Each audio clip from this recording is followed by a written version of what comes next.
honor.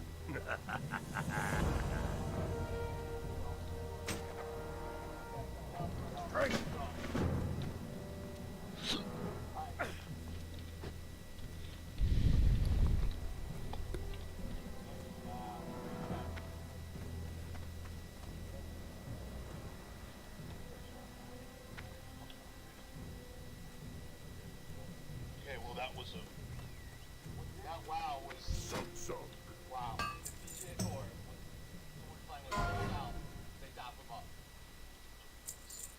Well, with the ghost ball, it's pretty close.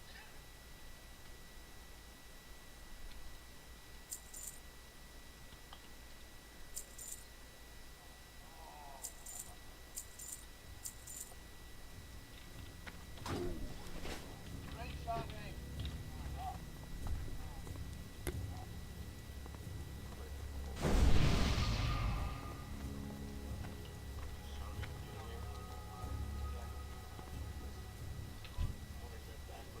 They're both languages.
When I saw this one face puppy, I literally like my whole world stopped. I just feel like I scored the jackpot today.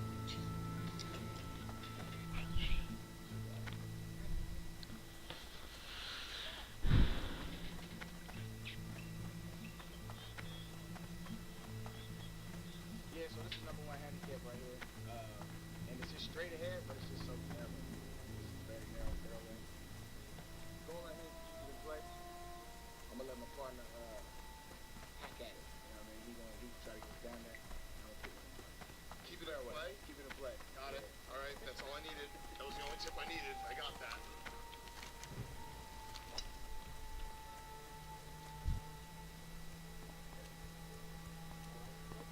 You might hit a car. There's a car in there. Might just hit a car. I don't know why I'm looking at everything. I gotta straighten that out.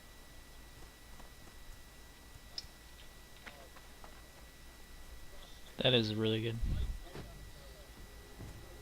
That is a beautiful shot. Yeah, give me line. Give me line.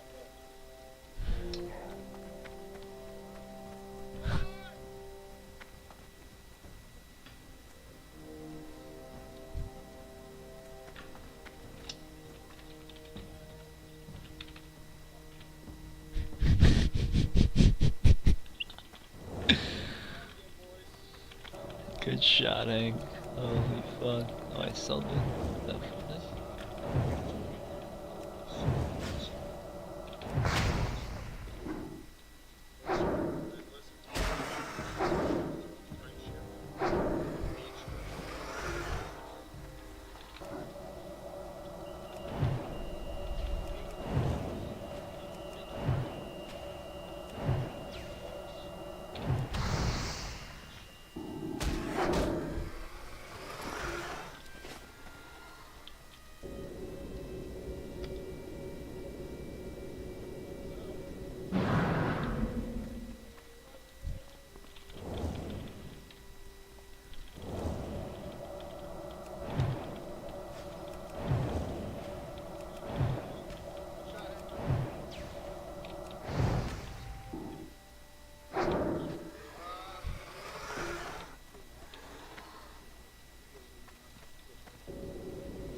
Die.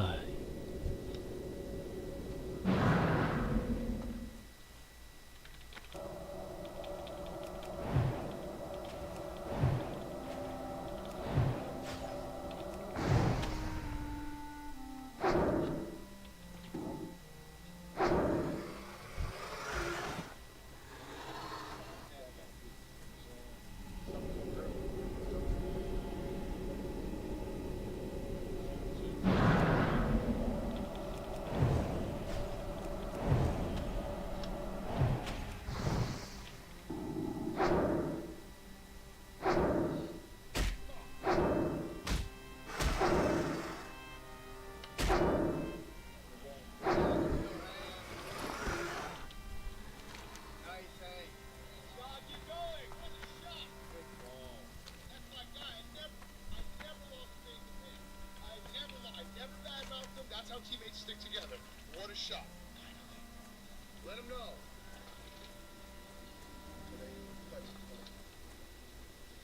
Yeah, we're hitting first. Yeah, we're shooting.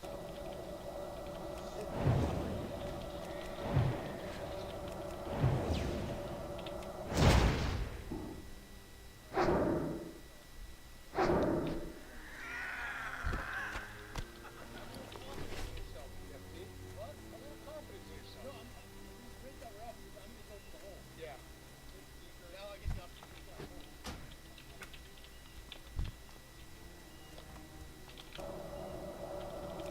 Oh yeah.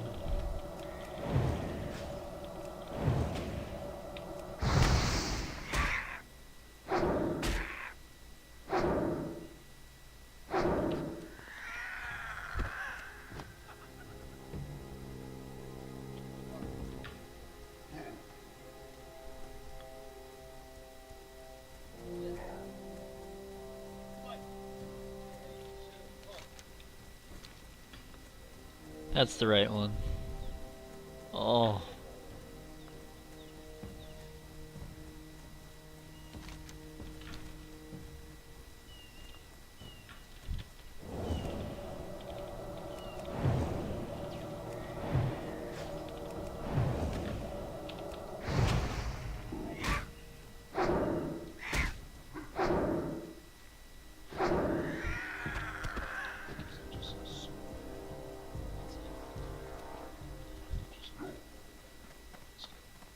As it currently states, I hate this game. Hank, if I get a hole in one, you have to quit golf. And you can't go on vacation.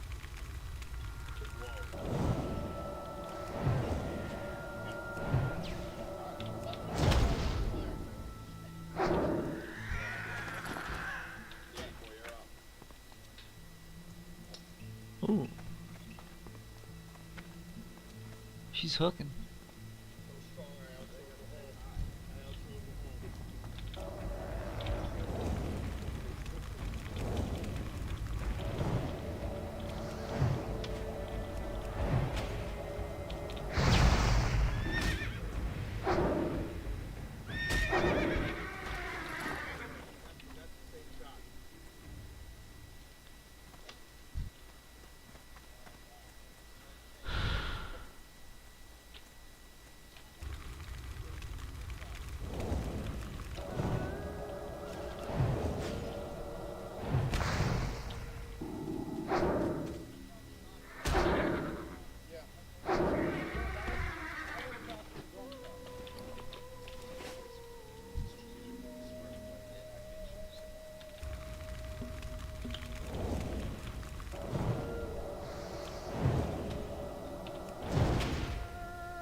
He rocketed it.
fact birdie, I think they take this one.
mean, what? Big congratulations to Big Frank, Sean.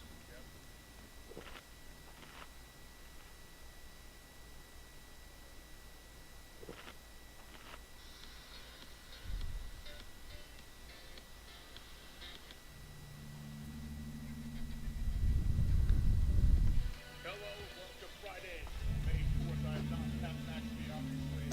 I'm AJ Hawk from an attic in Ohio. That has some great news happened early this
where I don't know. I think people more now, like people love to be helicopter parents. Don't let their kids out of their sight and not let them really get into it. Not in the black community, they do not. I have never had no one call me and say, hey man, I think you should do this. That 9 times out of 10, you need to come get your fucking child. Yeah.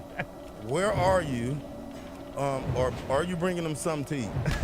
But I've never had, hey buddy, just a little hard on Junie today. I think you should step it back a little bit. Like I think that's amazing that you have people that care to tell you, hey, I think you should do this. Well, yeah, they don't. I wouldn't say they call and go out of the way, but it's definitely people think they have all the answers. And this is what you should be doing.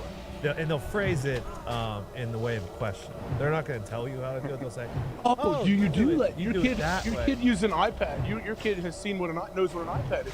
Oh, that's interesting. Okay. Yeah, apparently you're not supposed to like let your kid have screen time until they're 2. My baby sits in front of the TV and watches all the sports. Okay? Hell yeah. Mine too. Yeah, exactly. Hey. Yeah, there's no right or wrong way. That's the thing. That's the cool thing about parenting. Figure it out. Kids are born also with their personality. I feel like their personality is set when they come out of the womb. Man, you can do whatever you can to try to help them along the way. But like all my 4 kids, they're very different in how they react and respond to things. And I didn't do anything for that. It's just how they were from the jump. Exactly. Look at Dahmer. You know, he came out a murderer. But he and his dad were like scooping roadkill up and like doing autopsies in the garage. Oh, that's weren't they? right. True. Science. So don't do that parenting-wise, you're saying. Probably not. I wouldn't. I don't mean I wouldn't. I'm not saying, like I said before, comment. I'm not giving anybody solicited advice. Whatever works for you. So you don't let your kids in the tunnels underneath your property to see the experiments that you guys are doing? Yeah, I've never been to Wexy's? I did make a mistake, honestly. So the house I live in, I built this house, and I did not. With your bare fucking hands. Don't leave that out. Don't leave that out with your bare fucking hands. My father-in-law built it with his bare hands, but at the time, You're there. I was in Green Bay for the majority of it. Maybe that's why I didn't do this. But I wanted to put in like multiple underground tunnels, underground bunkers, all of that stuff. I don't have anything. I have none of that right now. It's too late to go back and do it. Sure. So you don't have like a fallout shelter? No, I wish I did. You Not sure like about underground. that? Yeah, I am, man. I've thought about it. I've thought about getting an excavator and going out there and digging my own, or maybe just a shovel. Maybe help my kids help me do this. Use your face. Haven't done it. Right? Burrow your chin into your backyard. Bite the dirt.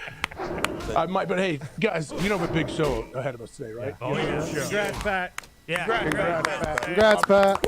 And Sam. Come back to it. Dealing with a lot at the hospital right now. It's awesome. So cool that it already happened. I was not prepared for them to have this kid already. I feel like we had, you know what? We had another week or two. You know one thing I forgot to talk about, the 700 nurses that will be in their room in the next 3 days, and they all teach you different stuff and all have different opinions on how to do things. So that's awesome too. Well, in the doctor referring to the child instead of by name, just as baby, I think is probably one of the funniest things I've ever heard in my life. The best. Well, do they give you a name? What if don't they write the name on a little board if you have a name for it? Yeah. They do. Some doctors will still just refer to your child as baby. Yeah. When baby poops, make sure you use insert whatever the hell they say.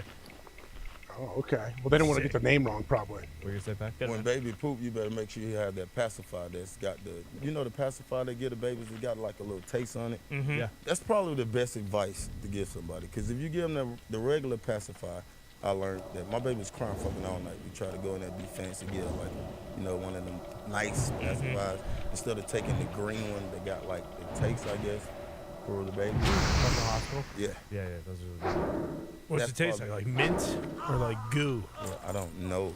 I didn't taste fucking Whiskey, taste it. actually. Wiggy. That's what Why? I figure they have like on the thing, like a car freshener. They don't have that. They don't tell you what kind of flavor you're getting. No. No, they don't. I don't think babies' taste buds are very developed when they just come out. Really? I don't think it's like, oh, you want bubble gum or you want strawberry? What do you think? So it's just good tasting. Maybe we can bring you one. You can taste it finally. I was gonna say, yeah, I absolutely will. I'll bring you one. Yeah, it might take me back. I mean, Nick Cage just said that he remembers when he was a baby. So Who? Nick Cage. Really? Yeah, I didn't expect Wait, to he remember did? that. In his 60 Minutes interview, that was awesome, by the way, in his house in Las Vegas with a weird bird. Yeah, he was like, I remember sometimes, when I was a little baby, seeing faces and dark rooms, and I might have been inside my mother's stomach still. I don't know, but I No. remember that as a child. Yeah, he actually said that. You know what? I have to believe him. If Nicolas Cage, Absolutely. I've watched that dude talk a few times. I've seen him act. Con Air is one of my favorite movies. Not Obviously. the favorite, but definitely one of them. Wicker I Man. believe him. If he says it, I have to believe it, right? Yeah, of course. What are you talking about? It's an Academy Award-winning actor. I mean, he knows. He sets the limit. Yeah. He said that himself. Yeah, you've seen National Treasure. Benjamin fucking Gates. Yeah, exactly. He found the treasure on the back of the Declaration of Independence. He's not just some schlub. I have not seen that movie that he did. Is that any good? Gotta you see said it. that, AJ. Even What Foxy. deal? Even Foxy's seen it. It's one of the have- greatest is it like- films of all time. Yeah, and I know, mean, you have to be. You're sarcastic there, Fox. You can't be real. No, it's a piece of U.S. history at this point. It is so good. You have to see it. Yeah, and us telling you have to watch it definitely is going to lead you to watching this movie. Bingo. I might cancel the show and actually go watch it. I'm so excited now that you guys told me I have to watch it. Just wait Pac-Man, have you until seen you this see movie? the clue No, on the haven't Resolute seen the desk. movie. Good. I didn't think so. Nah. What the hell? This, you never know with you guys though, because you guys, how you talk about movies, you never know if you're serious or not. Because this, you could be gaslighting this thing and you really don't like it. No. It's unbelievable. So is the second one. They're both just, I mean, honestly, there should be a third one. They're thinking about making it, and for whatever reason, Nick Cage just, I think he knew how good the first two were, and he was like, we can't, desecrate the franchise. Yeah, and you've heard what I've said about Black Adam. I'm being completely honest with National Treasure. I would put it in my top 10 movies all time. Easy. Wow. You know who? Somebody who I'm not sure has seen that movie, but we got to see some footage walking into a facility today was Lamar Jackson. Hell yeah. You see that? He looks How sweet. cool did he look? First off, the Ravens facility too looks very nice. Walking in like, I thought he was walking into a nice house. That's actually their facility they work out at, huh? Yeah, the facility wasn't the problem. Remember, it's the strength coach that's telling them to do all these fucked up shit and drills when they're already injured. But yeah, look at this hair. I mean, are you kidding me? He looks Nice chain. sweet. I love it. Is he doing a presser today? I would assume Yeah, so, right? Gotta be. That is Wow, look sweet. at his pants, man. He looks sweet. Yeah, look at that. looks That's like a nice, that's not the clubhouse. It normal. does. He's just That's not the coming from a normal golf facility. course. Yeah, that's what I said. Yeah, It looks like a right? golf clubhouse. Well, that's doesn't Under Armour. They built that whole situation for him, didn't they, in Baltimore? Yeah. Oh, really? I didn't know that. Yeah. Is that where it's based out of? Under Armour? Yeah, that's where Yeah, it started. Kevin Baltimore. Plank played in Maryland and all that stuff. So yeah, it's like they're entrenched in all Under Armour. I know the GM, Eric DaCosta, there's a cool little video going on. I know we could get it pulled up here shortly probably, but Eric DaCosta, their GM, basically, guys, he admitted, sounds like he's kind of admitting like, yeah, you know what? I didn't do a good enough job getting Lamar enough weapons. I didn't surround him with the talent needed to try to make him reach his potential fast enough, I guess. And I thought it was, I don't know what you guys think of it, but I thought it was pretty cool. And Evie, if he has it, we can pot it on up there. Here we go. Let's see. Is this the video or you just want me to read this situation? Video. Got the video. Let's see it. information about OBJ. And then how's that going to affect, Lamar as a passer? How's he going to play? We want to maximize Lamar's ability. I've probably done a poor job of doing that over the last couple of years in some ways, and not having more receivers around him. And we love the guys we have, but, in terms of building the best possible offense, that's a factor too. So, every situation has residual values associated. Every player that you bring in is different, and they affect things differently. Leadership, ability, community, whatever that might be, long term. And we see OBJ Are you as a shitting me? part of that whole thing.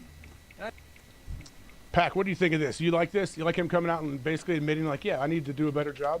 Well, he should have came out with this before the contract shit. I think, yeah, now you could come out and say this shit now that you have paid him. And He's probably worried about leverage though, right? You think he's worried about leverage if he said this before? Right, but what I'm saying is, like, now you come out and say, we got OBJ. You got to worry about how Lamar going to play with OBJ. You need more than OBJ. You're looking at the roster. You got Rasheed Batman, Zay Flowers. Like, you need to go get some fucking guys, bro. You got one guy. And if we was go play Baltimore tomorrow, we would double fucking OBJ and let somebody else beat us. And that's what's going on right now. Of course, we know what Lamar can do, man. He's one of the best that's playing right now at that position. But I think this is a get out of jail free card for the fucking GM, just in case they don't win 10 games. I'm trying to understand the angle because Bateman was a first round pick, Hollywood Brown was a first round pick, Zay Flowers is now a first round pick. They didn't work out. Hollywood got traded. Bateman's been hurt. So it's like they tried, and the guys that they brought in free agency, it was like a 100-year-old Sammy Watkins. Yep. And those types. Marcus Robinson. Yes, and those types. So, no, he hasn't done, like, maybe he's tried, but they haven't worked out, which does fall on the GM. But that's also him being, like, in a good organization with the Ravens, because if you're a GM in a shitty organization and you say that, like, you're basically putting yourself on the chopping block, correct? Yeah, that's a good point. Like, I guess he's smart. He knows now. Like, yeah, I guess Packy, you have it's an interesting view of it. It's like, all right, I'm gonna admit to some possible mistakes I made leading up to this, but ultimately I figured it out. I got it done. Lamar is here. He's signed. He's in the building. Yeah, it feels like the veteran aspect of it. Like, he hasn't signed any established guys until now. Like, Mark Andrews is homegrown, and Odell is kind of the first guy they've signed.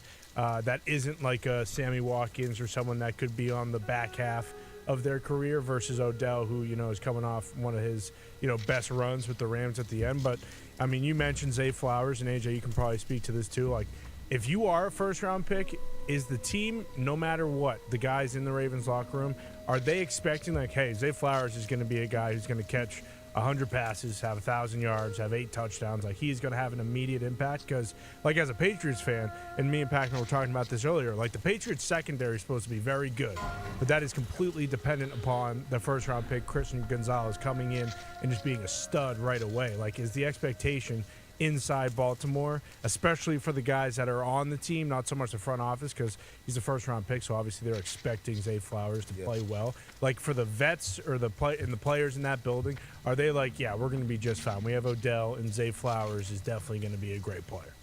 Well, they definitely hope, they expect him to come in and be a starter from the jump, and I'm sure they're telling him, like, hey, man, like, I don't know if you're looking around, but there's a lot of great opportunity for you out in front of it. Like, there's not a ton. If you look, like Pac said, if someone's playing Baltimore right now, they're probably going to double OBJ and then make other people beat you. And you're going to tell Zay Flowers, hey, bro, you're going to get a lot of balls. You have a chance. You have a great opportunity ahead of you. So you make sure you're doing everything you can. Because there's some places where you may be a first-round pick, but there may be some studs in front of you, some vets that you're going to have to split time with or try to work to get in there.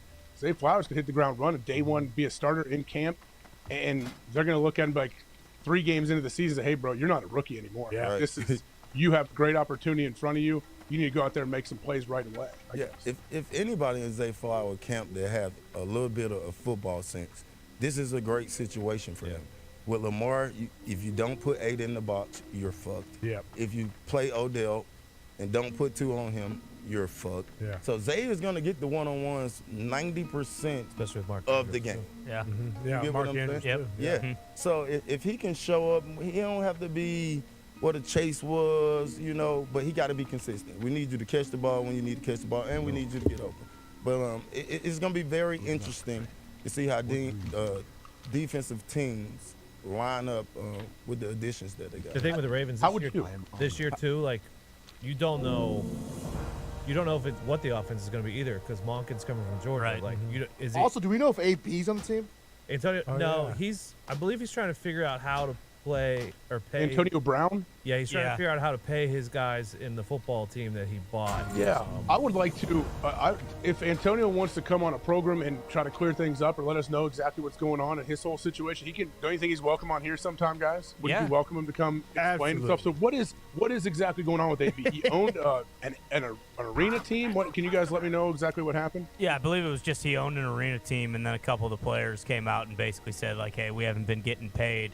And then a couple guys said, like, well, yeah, you kind of, you would have to expect this. And AB basically shot back and, like, called one guy a fatso and said he didn't know, shit about anything. He was allegedly. He was allegedly a fatso. We don't know yet. But, I mean, anytime anything happens with AB, like, it seems like bad stuff kind of follows him. So it seemed like this was kind of just. Is this a Pittsburgh team? I don't think it was. No, it was like Vermont. The team his dad used to play for. It was New York, right? But it turns out maybe his dad didn't even play for that team. Nope, that team was. How much did he buy him? How much did it cost to buy the team? I think like $45 and a couple Happy Meals. The team won the last 2 league championships. Okay. Now they've This lost was a 2 dynasty. coaches. Now they've lost what? Have they lost 2 head coaches or just 1? Well, I think AB's the head coach now. Yeah, AB's the head coach now. I think. I believe he is. He should play. Get out there. Go score some touchdowns. But no, maybe he might be on the Ravens now because he did that's to the original point. To Zito's original point, he may be on the Ravens now because he did tweet out the picture in the Ravens uniform. I don't know where he would have got that picture from if he wasn't on the Ravens right now. Yeah. So, Yeah, nobody on the internet could put that together, can they? AI. I mean, it looked pretty good. AI might. AI did it. Chat GPT, what is it called? You got a P in there. GPT. That thing's doing See? more and more by the day. Look at this. So it's not Photoshopped, is it, huh? No, No, Doesn't he look looks like it. yoked. I zoomed in on the edges. It does not look Photoshop at all. So wait, back to your original question though. To Pack and AJ, how do you play Lamar and this team, especially not knowing how they're going to run their offense? Me personally, I'm packing the box with Lamar and make him beat us. Make him beat you, throw it down the field. Make too. him Like, beat hey, us on- beat us over the top. Yeah. I'm not going to let him beat us with his feet. And I'm going to see if Odell can handle the load of carrying the load for a whole season. I think if you go back to the original quote from Eric DeCosta, if you want to play devil's advocate in defense of him, in years past they maybe could have done something for Odell, for Lamar to get him a top market receiver. But if you look at this year's free agent receiver class, Odell was hurt, but he kind of was the belle of the ball. He was the prized possession. I don't know if they sign Alan Lazard if people are really saying oh, look what you guys are doing for Odell. You know what I mean? It just so. I do think the timing of it is kind of weird, and obviously it's a lot easier saying that when you've got the contract done. But also at this point moving forward, do you think is there any bad blood from Lamar and the Ravens, or is that all just put to rest when he signs that new contract? I think it is all put to rest. He seemed very happy with his tweets now, walking into whatever facility that was. Yep. But, man, once you get that deal done, it's going to be a whole lot of flock. You heard what he said on the IG. It's going to be a whole lot of flocking for the next 5 years. You smell me? So I think he's happy. I don't see no reason why he wouldn't be happy. Well, and to Ty's point too, the free agent market is down. It feels like no one's going to let go of a good wide receiver anymore. No. They're either going to get paid or it's going to be a Tyreek Hill, Devontae Adams. Give up a bunch of picks for him. Yeah, you're going to trade him and you're going to get a lot back. That's why Zay Flowers, if he is good, Lamar just signed a 5-year deal. Zay Flowers on a rookie contract with a 5th-year option because he's a first-round pick. That could be a tandem. And now Baltimore's a destination. It used to not be like that, obviously, because there was all this where the hell's Lamar going? Now for 5 years they have Lamar in free agent, wide receivers. Whether D-Hop gets there, if he ends up being a free agent down the road, that's a spot immediately you would assume that he would want to play. And really anybody, but who knows how many guys are going to get to free agency now as wide receivers, especially those top tier guys. Well, and we always talk about, hey, if you could draft a quarterback, you have that window while he's on his rookie contract where you could kind of build the team around him. But also now it's almost like that with receivers. If you can draft a receiver and get him in his rookie contract, because these guys get paid so much damn money once they become superstars that you might not be able to hold on to them. So also, you get 1 or 2 young receivers that have a bunch of production early in their career. That gives you a huge benefit, I feel like, but you got to manage that window before you have to start paying all these guys. That's what the whole balance of the NFL is. The Bengals is a good example of that with having T. Higgins that's finna be up. Yeah. Being the 3rd round, I think the 2nd or 3rd round pick. He's up. No more tagging, none of that right now. So it's eager to see what they're gonna do. Do we have enough money to pay T. Higgins? I pray to God that we do.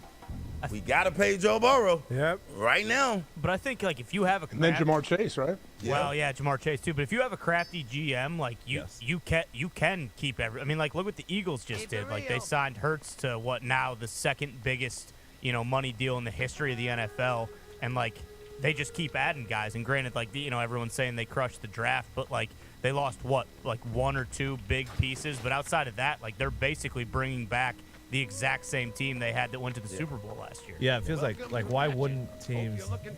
Our whole thing was either have a really really good old quarterback who's making money, or have a good rookie quarterback who you can fill around him. But it feels like now, in the last year or so, I don't think it matters at all anymore. The way that they structured Jalen Hurts' contract, I think they're fine for years to come. The way that Mahomes' contract happened, and now I assume once that happens, other GMs. I'm interested to see how they structured Lamar's contract, but with Burrow and with Herbert, why wouldn't you just structure it similar to how they did with Jalen so that it doesn't fucking kill you at all? I also don't know if it was this way in the past with like the way like all the new money is going up and up and up, but like good GMs now, like they can almost like plan out what the salary cap's gonna be in like the next few years. You know, like I don't remember, and maybe it's just because we didn't really talk about it previously, but like they can actually see like, oh shit, like, you know, we'll be fine 5 years from now because we know how much money's coming into the league. Yeah. Do they have these like? Do front offices have like MIT type dudes, like just straight numbers guys coming in there trying to help them project the cap and put all that stuff together? Yeah, Mike Greenberg down in Tampa.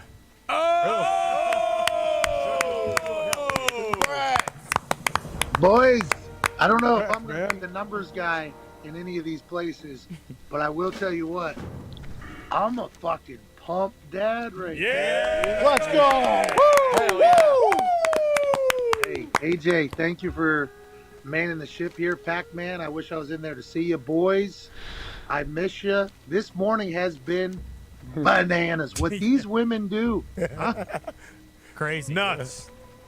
Well, we were talking about it like through the pregnancy process where like her lungs were getting shoved up into her rib cage and like her bladder was like in a completely different spot than where humans normally have bladders. And then like everything else is just kind of fitting in there for a human to be a little bit lying on the door. But no, I mean, yeah, you know, why at a hotel? He didn't name the guy's name. He's been a different man, and I respect that. Yeah, absolutely. Also, just like, you know, everyone just acts like it never happened, but like, can you imagine if Doug Peterson would have been his head coach his rookie year, and then after last year, like, I mean, remember what happened? Yeah, you remember. You're a guy. Remember? We're sitting here and she seems to be doing well. Yeah, Very good spirits, joking around and everything. That was awesome. I definitely did not expect that. They're looking incredible. Took me back for sure. Absolutely. You guys gonna pop out some more? Ty and Diggs, you guys on your way? You bet. That's the plan. Oh, Ty's shooting big old loads, huh? Is that what you're saying? Oh, Ty? yeah. Swimmers. My nuts are so heavy right now. Like plum. Oh my God. Especially now, AJ, ours are getting to the age where like they're actually, you can see their personalities and they're like every single day they're just getting better. So yeah, you obviously automatically want another. But then everyone tells you, you know, it's like, hey, if the first one's awesome and seems perfect, like the second one's probably going to be a little shit. So it kind of like makes you, you know, pop the brakes a little bit. But no, I mean, yeah, you know, why not? How old do they when they get to the age where they can like say things? Like not even full sentences, just words. A year maybe? Is that Yeah, probably a year. I think it's the same deal though. I think it differs for a lot of, you know, some babies start talking early, some babies start talking really late. Nick said he didn't talk till he was 5 years old. That's sweet.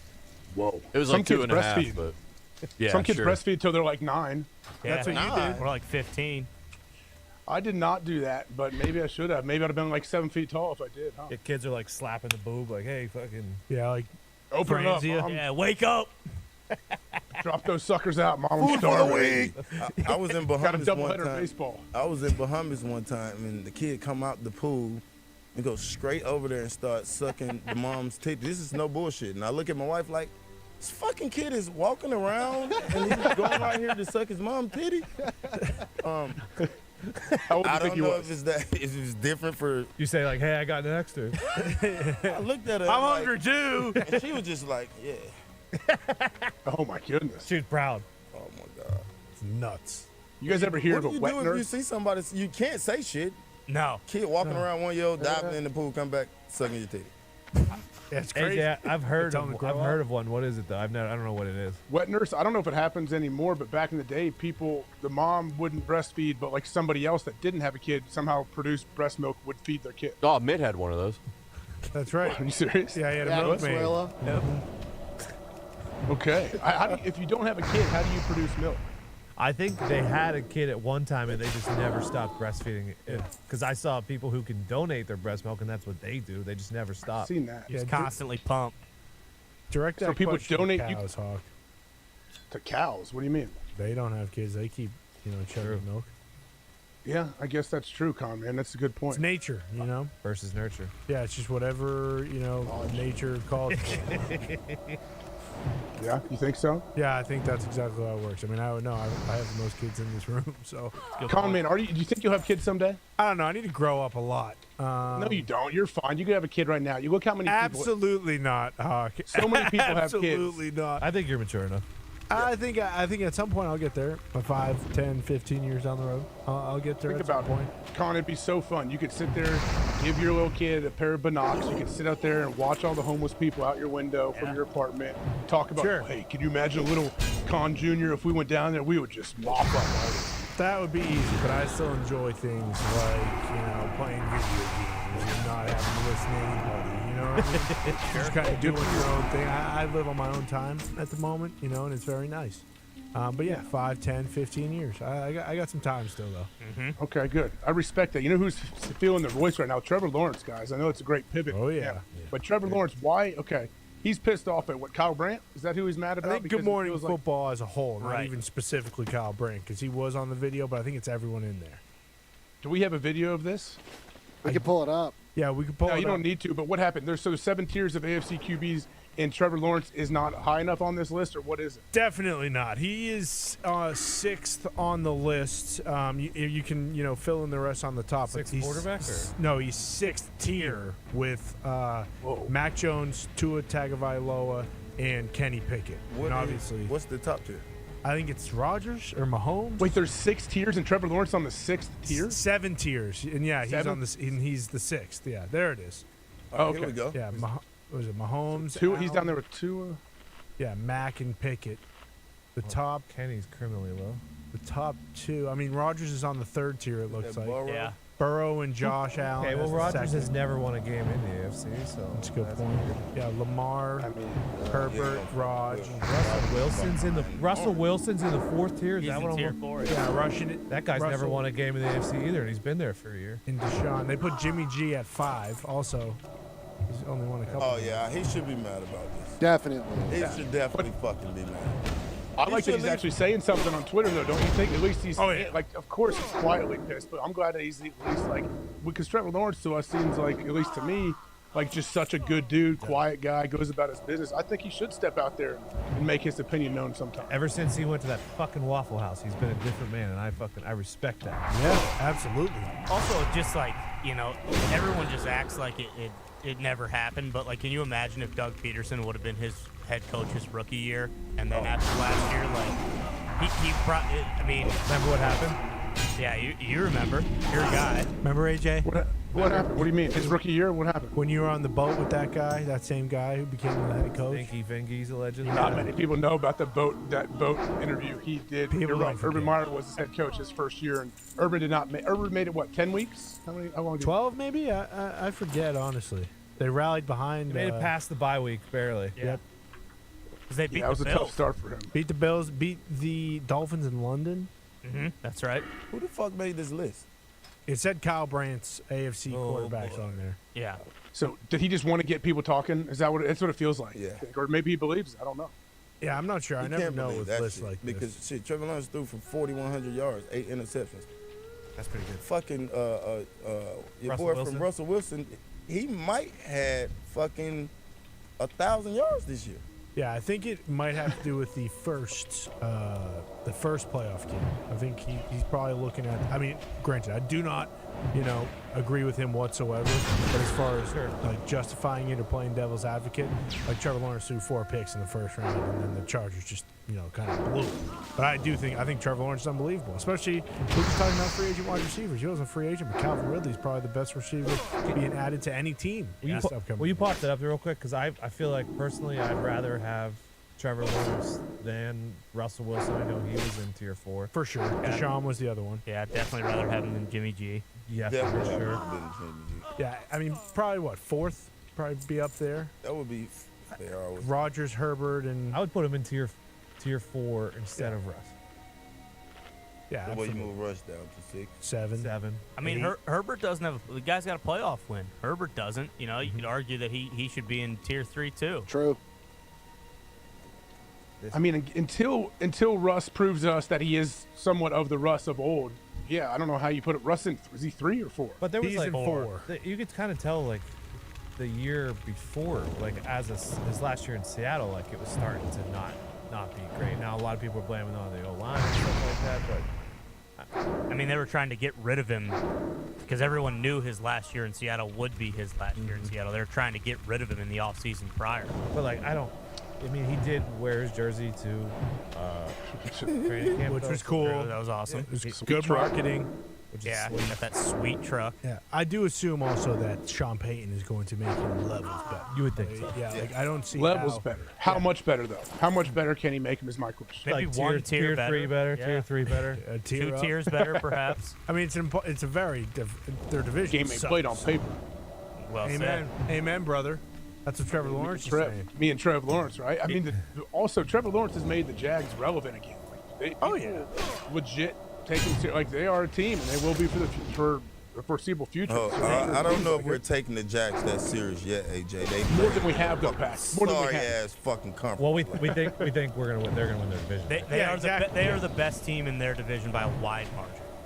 For the next 5 years. You think? I don't agree.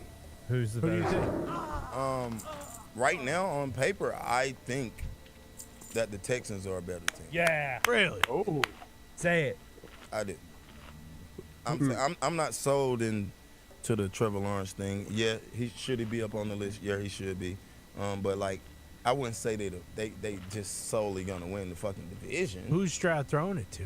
They drafted Tank Dell. Tank Dell and Xavier Hutchinson, 2 fucking stud wide receivers. But yeah, that's a good question. Yeah. Nico, what's his name? Nico Collins? Nico Collins, sure. Who is John Mechie's back. They picked up Dalton Schultz. There you go. Dalton Schultz. Yeah, sure. None of these receivers in that division, like, who is the number one in that division? Like, I mean, just a dog. Christian Kirk had 1,000 yards. Yeah, Calvin Ridley last time he played had 1,400 yards. Last time, Cal really had fucking played in what? A year. He was He bed got like- suspended All already. right, so we don't know how he's gonna But do he's that. proven in the NFL. I mean, he's more proven in the NFL than any other guy. Same with Christian Kirk. I'm just saying that conference have no They really stink. standout guys. Division stinks. Yeah. Yeah. It's the worst division in football. So we dropped Trevor But Lawrence. don't you think he's the best quarterback in that division by far? I mean, you got 2 rookies. yeah. You got Tannehill, who yesterday. Def you were Tan- saying- we're yeah. not even putting him in the conversation.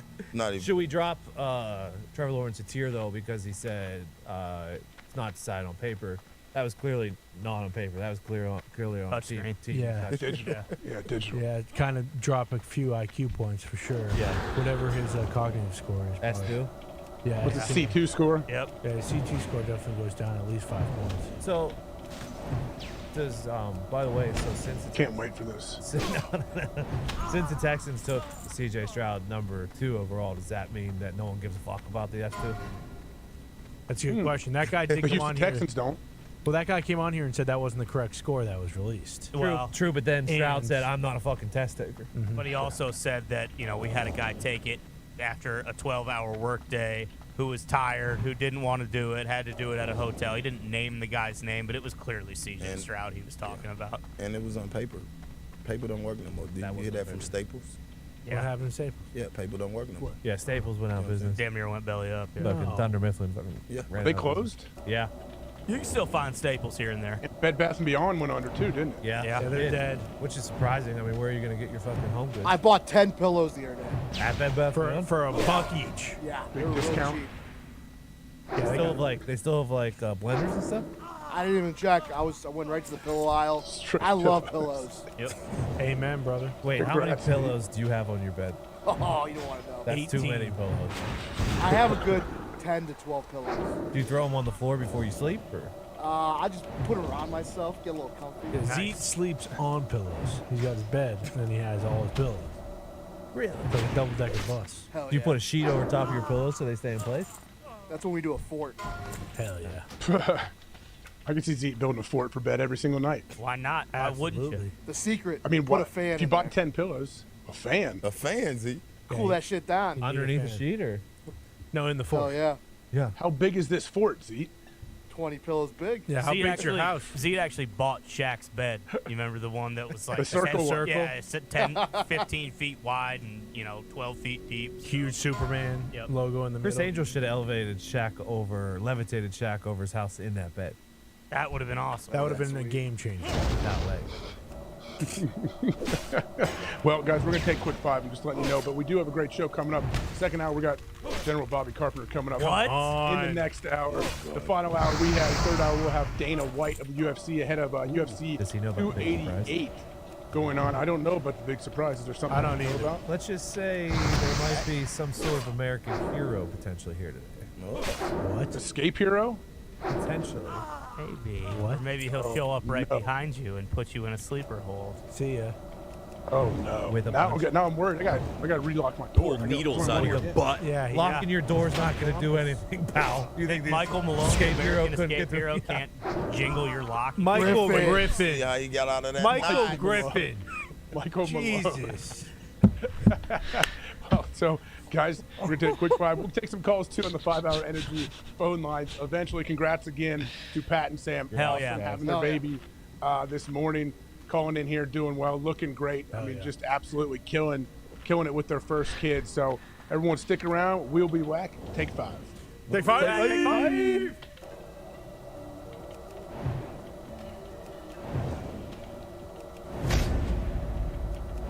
Hey, that ain't gonna help. Hey, that ain't gonna help. That's gonna do nothing. He was a three-sport athlete at Plum High School, where his volleyball team was in the mix for a Section 3 title. Next Tahoe debut for the win, Pat McAfee. Aaron Rodgers. How about the AJ?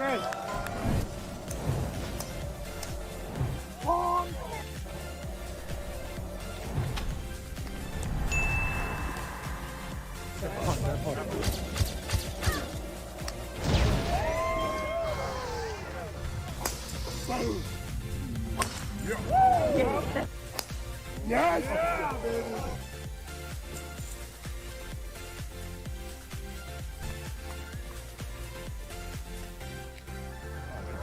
Come on. Come on. Come on. Good job.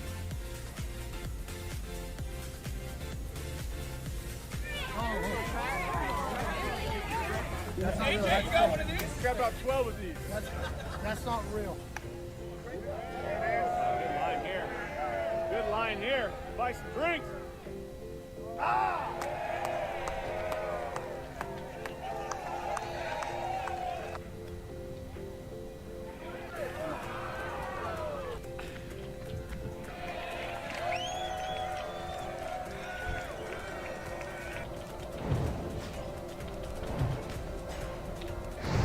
Great punt.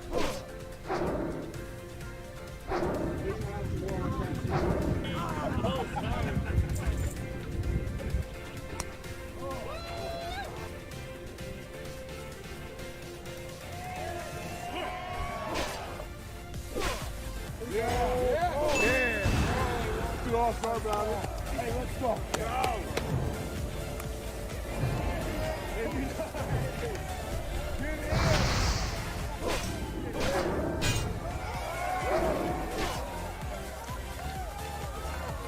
Come on. Here we go.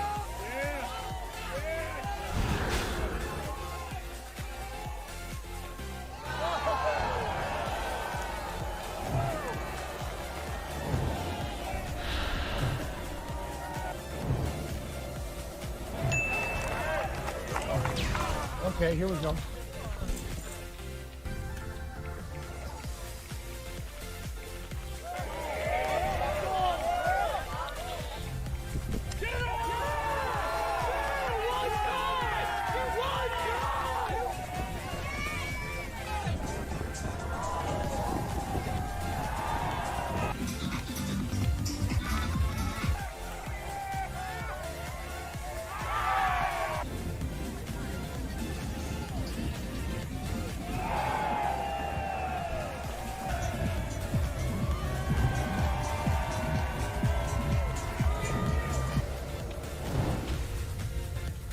Our American Century Championship coverage rolls on here from the back deck of Edgewood Tahoe. How about Pat McAfee stopping by, man?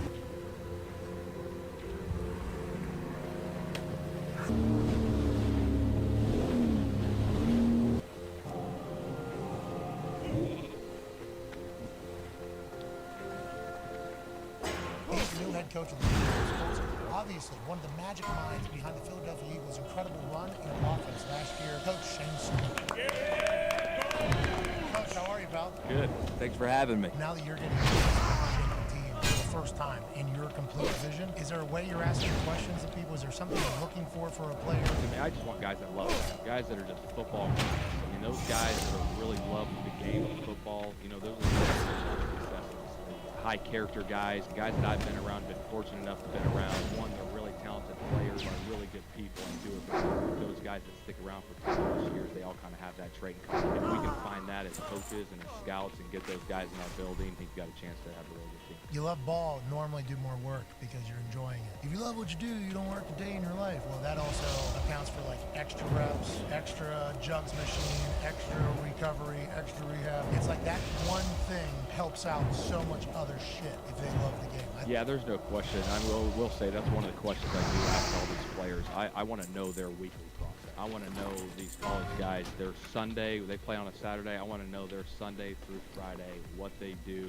to prepare to get ready. From every detail, when they come in the building, when they leave, how they watch tape, how they break it down, when they work out. You can tell from that answer, I think, quickly, right, whether or not they love what they're doing. Some guys are a little more detailed than others. Is it the end-all, be-all to what I think about a guy? No, I think it plays a part into how much they love football. Guys that play a long time all watch film. That's what I've learned. When I got hired, you know, guys heard me say this. My philosophy is, you know, we're going to throw to score points and run to win. That's part of it. But again, the flow of the game is going to dictate that. You could still be explosive running the football. You can create those explosive plays. The flow of the game will dictate how the game is called and how we're playing. Throw to score points, run to win. You got bars, bro. What has it been like knowing that this is your first year going into a draft? And there's a lot that is kind of on the line at the most crucial position on the entire team. Yeah, I think we've had a lot of conversations. They're still ongoing. You know, we're 6 days away from this thing, and, you know, people always ask, like, who do you guys think? We'll find out when the draft goes. You know, there's going to be a lot of moving parts that happen in that draft, but we're just trying to find the best players that are going to find to give us the best chance to win. That's it. People say, what type of quarterback you want? I want the guy that's going to give us the best chance to win. How do you find that out? Is it workouts? Is it questions? What about this S2 thing? Have you heard about this? Yeah, I've heard a lot about it. I've heard a lot about different tests and things. You know, we take everything into account. Not tests, but obviously who the person is, what he's like, personality, his traits, how he is around the building with his players, and obviously the tape speaks for itself. You know, a lot of these guys have talent, but they can play really good football. It'll be interesting come forward.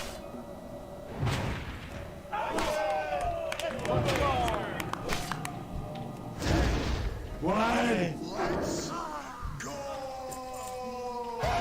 This show fucking stinks, and the fact that you listen, we are very, very thankful for it. AJ, never cease to amaze me with your toxicity, pal. You got a couple of these? God damn it! What the fuck are you doing? Fuck Boston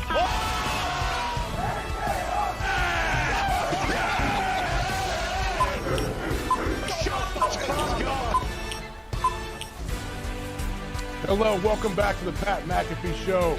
I am AJ Hawk sitting in for Pat because he just had a beautiful little baby girl this morning with his wife, Sam. They are absolutely dominating that process. Congrats!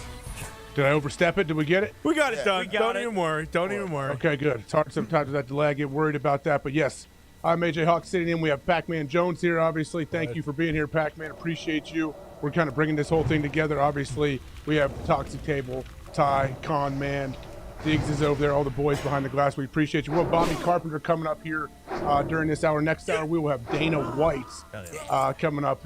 It's always interesting speaking with Dana ahead of UFC 288. But, guys, during the break, I saw a little tweet from, was it Dylan Brooks' agent? Someone was pissed off with one of our, Shams is an absolute friend of the program, comes on the show all the time.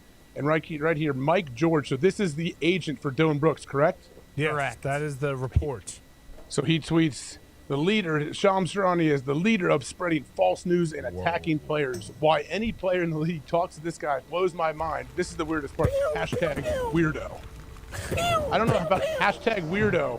Yeah. That part right there Shams might take he might take a little bit of offense to that, but what's this about? You say, are people saying Shams just made this up? What's going on? Allegedly, they're saying that Shams, the under any circumstances portion of the Grizzlies conversation is complete bullshit. Now, he didn't say that the Grizzlies and Dylan Brooks are done, I think is the important part here. I believe that is still true.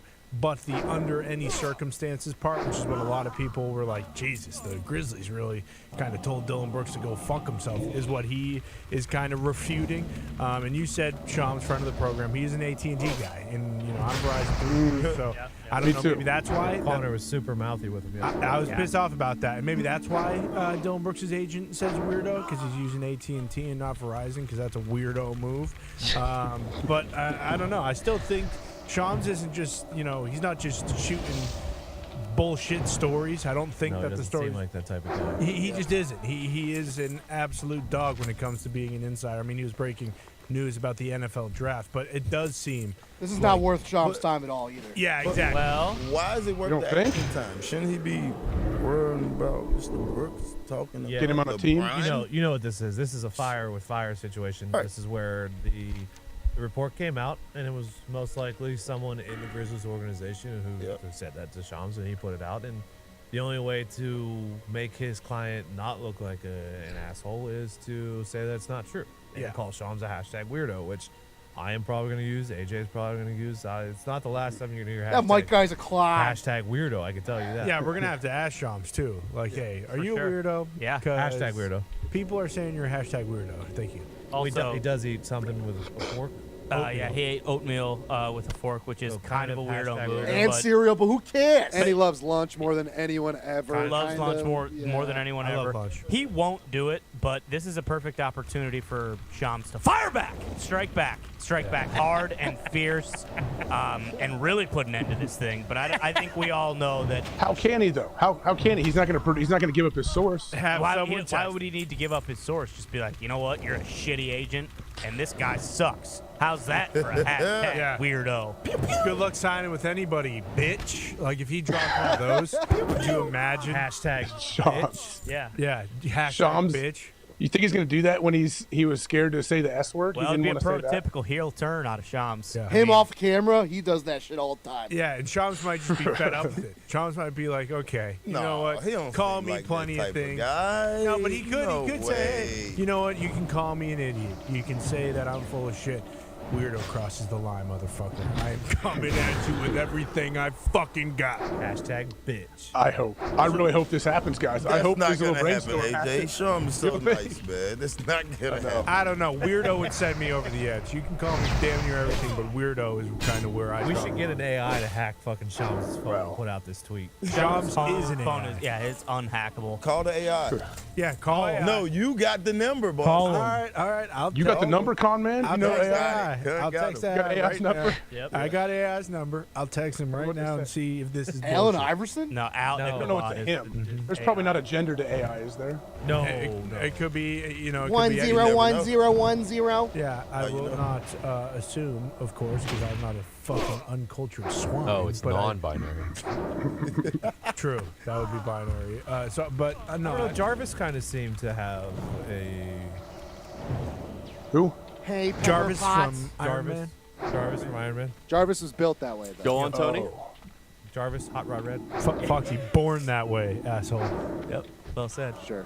Also, I don't think it matters because I don't know how everyone else in the league, but it seems like the last few weeks everyone has basically been saying like, "Hey, Dylan Brooks is a fucking clown. Like, no one likes or respects this guy unless you're maybe on his team." But even Do they in like that? him? Yeah. Remember that, Ty? We asked that a week or two ago. Like, do the other players on his team I like haven't him? seen Is he one of those- teammate say anything We know Ja don't. We Yeah. know that for a fact.